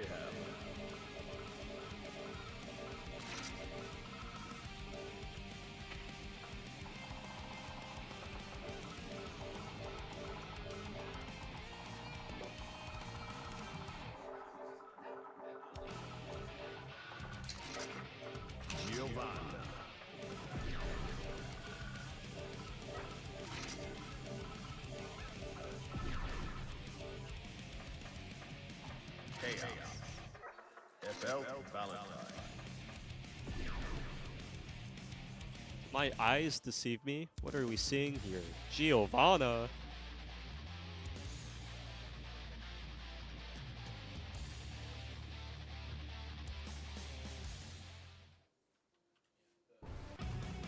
Duel 1.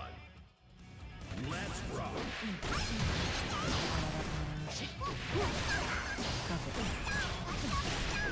So we got a very rushdown oriented match here.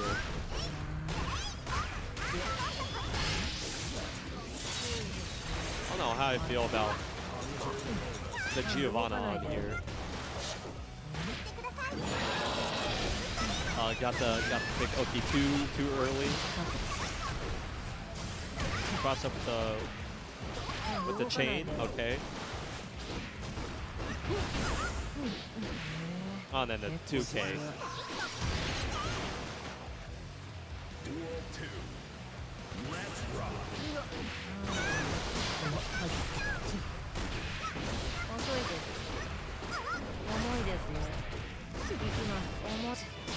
Alright, Aoi Kuiper putting some fight back into it. A lot of startup on that kick though. So Mimi was able to just mash. Oh, 6P counter. Okay. for a close slash. I don't know.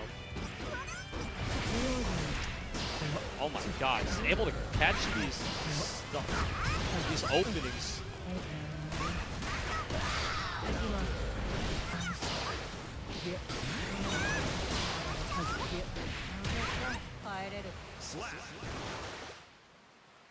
Maybe he takes game 1.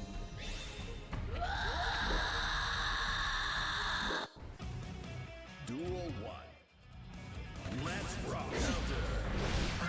Oh, strong counter hit. Alright. That's fine.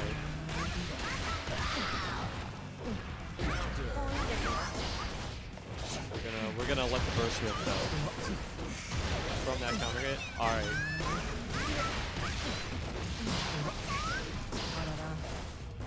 Caught in the pressure. Aoi Kaifer gonna step back for a bit. Ooh, the backdash. Gold burst. Oh, okay. Probably was anticipating something else.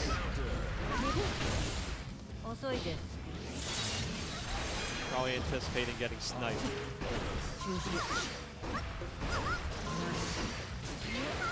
Alright, YRC, push back, get away. We're gonna see the 6P though. Aoi Kaifer fighting back. First round. 2D. And we're gonna see the carry over to the corner.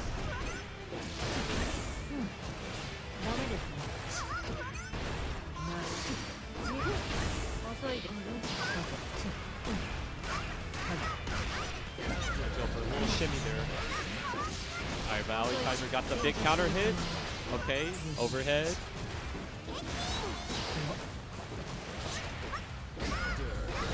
He's gonna rock the burst. Aoi Kaifer still has hers though. Doesn't even matter. Got the confirm with the RC.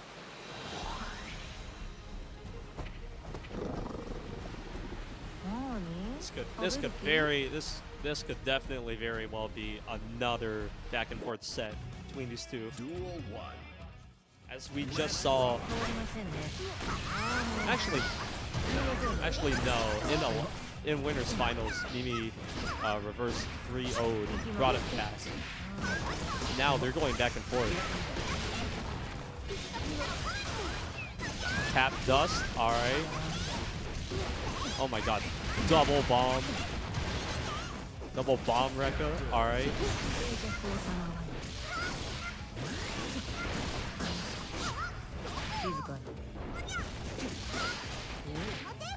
Air dash. Able to see the empty, and Mimi gonna get the throw to the wall break, which just kills. Yes, it does. What's up here? Tep here. Yeah. Yeah. Aoi. We're almost done. Almost. Aoi going back to the Giovanna. Interesting choice because I feel like the Soul was doing just fine, but I guess Aoi was really frustrated with the way Mimi plays off-all, and it is really hard when you're getting locked down for so long. Like, I know it's not easy to deal with, like, you know, just like guard crush into throw into the bomb into throw into bomb to throw. Like, it's hard to deal with. So I understand frustration here. And also, Aoi has a lot of space to play with because if she does, or they do reset, I think it goes even. Right? So yeah.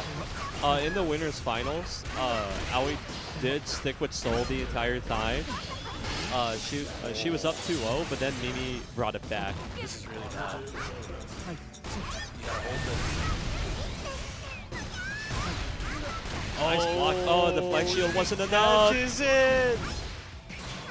You're dead. Mimi up 2-1 against Aoi. One more game and she's gonna take it. Yeah, both players doing a really good job. Duel 1. Let's rock. Oh, nice.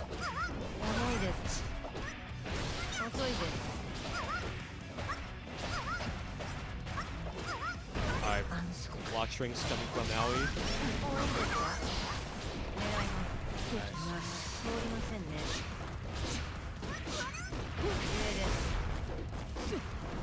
Wow, Mimi is really blocking it out. She's doing a really good job.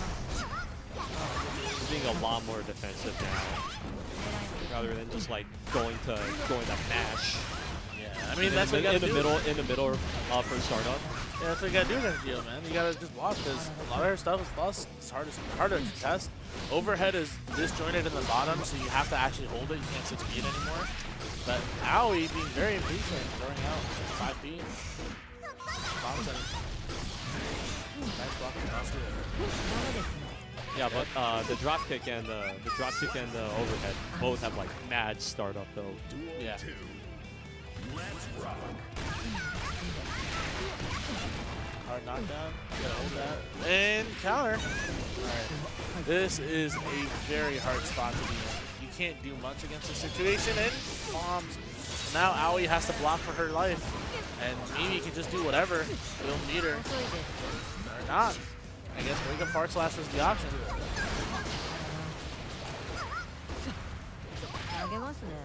Alright, nice throw. Okay. So now Giovanna's normal is chip because she has 1 bar. So Mimi is kind of in a weird spot because Now it's just full bar and she's gonna let the super rip, and that's definitely the kill. yeah. I think it's in a weird spot because you have to hold the new chip damage change that the more risk you have, the more chip damage you take. Makes it really hard to just hold down and back against characters like Giovanna now. Oh yeah, the risk change. Yeah, she's really spooky now. I saw a lot of Giovannas at FNL yesterday just like abuse people with chip damage. But before they knew it, they were dead because not only are they taking chip damage, their risk is cranked. That's rough. Nice. Counter hit. Nice. The burst rip though. Maybe playing a little impatient. Our knockdown, bomb, cross up, fuzzy, Oh, yeah. dead. Wow. Very nice. Let's rock. Mimi on tournament point. This could very well be the end. Very nice. Mexican throw after Rekka. It's really hard to deal with Alpha when she does her first part of a Rekka. She has 3 reps that you have to deal with. So, and before she was able to do an infinite, try to catch Aoi mashing. Could not. Good low. And you're going through the wall. Alright. Aoi has very slim margin of error here. There goes the meter. Now she needs to fuzzy it back.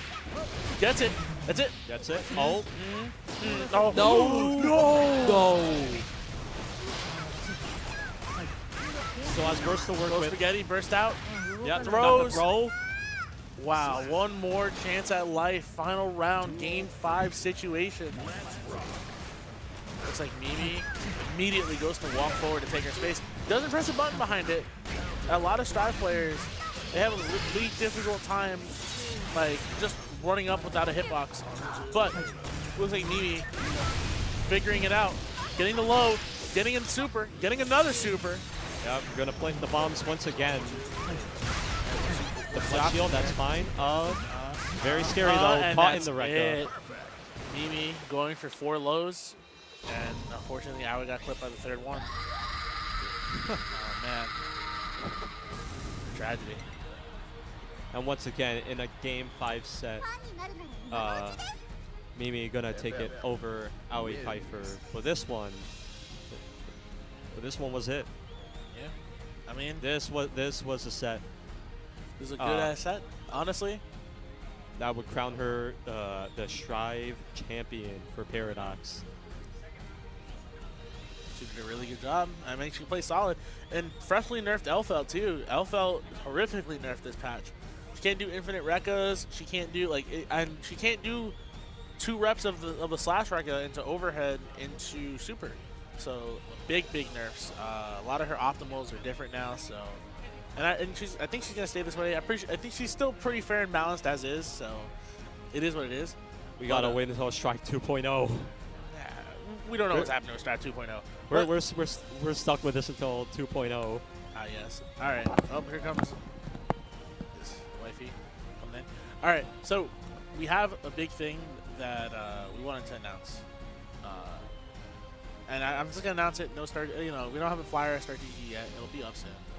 But you know, obviously we're here in localhost, and we go to localhost Philly for a Go for Broke. And something that is very peculiar is that for some reason I've never worked with Kyle on an event. The only event that we have ever worked together is EVO. So we got something coming. In October, it's going to be a regional event for breast cancer awareness month. It's going to be a very big event in our favor. Well, not in our favor, but, you know, big event for us, you know. So we're running a pretty big event every fighting game that we run at Iron Grid, and 2XKO. And 2XKO will have many pools, many casuals. The entire center will probably be casuals. So it's going to be Stay tuned for that. Take a look at our socials at Iron Grid FGC for more info. Take a look at the Go for Broke Philly page as well. They'll be posting about it pretty soon too. But yeah, we're getting the ball rolling on a really big event. Please keep an eye out for that. Yeah, that's about it. Do we anything else to think? Iron Grid. Debut. September 13th. Debut Iron Grid for 2XKO. We're going to be running duos bracket and then mixed bracket as well. So sign up alone, sign up with your buddy, girlfriend, partner, best friend, enemy, whatever you want. Rival. And then one more thing on top of that, speaking of 2XKO, launch party. We got at Gamers Grove, September 9th. Yes, sir. We're running. So even if you don't have the game, show up, play some casuals. It's a PC cafe with a coffee shop right next to it. Great location, a lot of food nearby, parking around the back. Yeah. So, and last things last. I know they're cleaning up in front of us. Yeah, my eyes are moving, darting a little bit. Yeah. Last things last, and kind of the most important thing. Glad. Thank you guys all so much for watching, for coming, for showing up to both FNL and for Paradox. Man, it's hard out here, and you know I see a lot of locals come and go, but you guys keep us alive, and I'm very grateful for that. You know, we have a unicorn here in the New Jersey scene, New York scene, so let's try to keep that unicorn alive. So. Yeah, again, thank you so much for the support. Thank you everyone for coming out. If you're watching from home, thank you so much for watching us. Yeah. I'm not used to doing these microphone announcements, so I'll let Myra take it out. Take it away. She's camera shy. I'm not. But I suck at this. So. But yeah, other than that, keep a lookout on our socials for obviously everything that's coming up, everything that's happening, everything that has happened. VODs going up pretty soon. That'll be all courtesy of Fever. Shout out Fever. Yes, and then the FNL VODs will be going up today, maybe, hopefully, maybe. Shout out Fever. No, well, that's not Fever. That's me. That's me. That's me. Oh, okay, my fault. But yeah.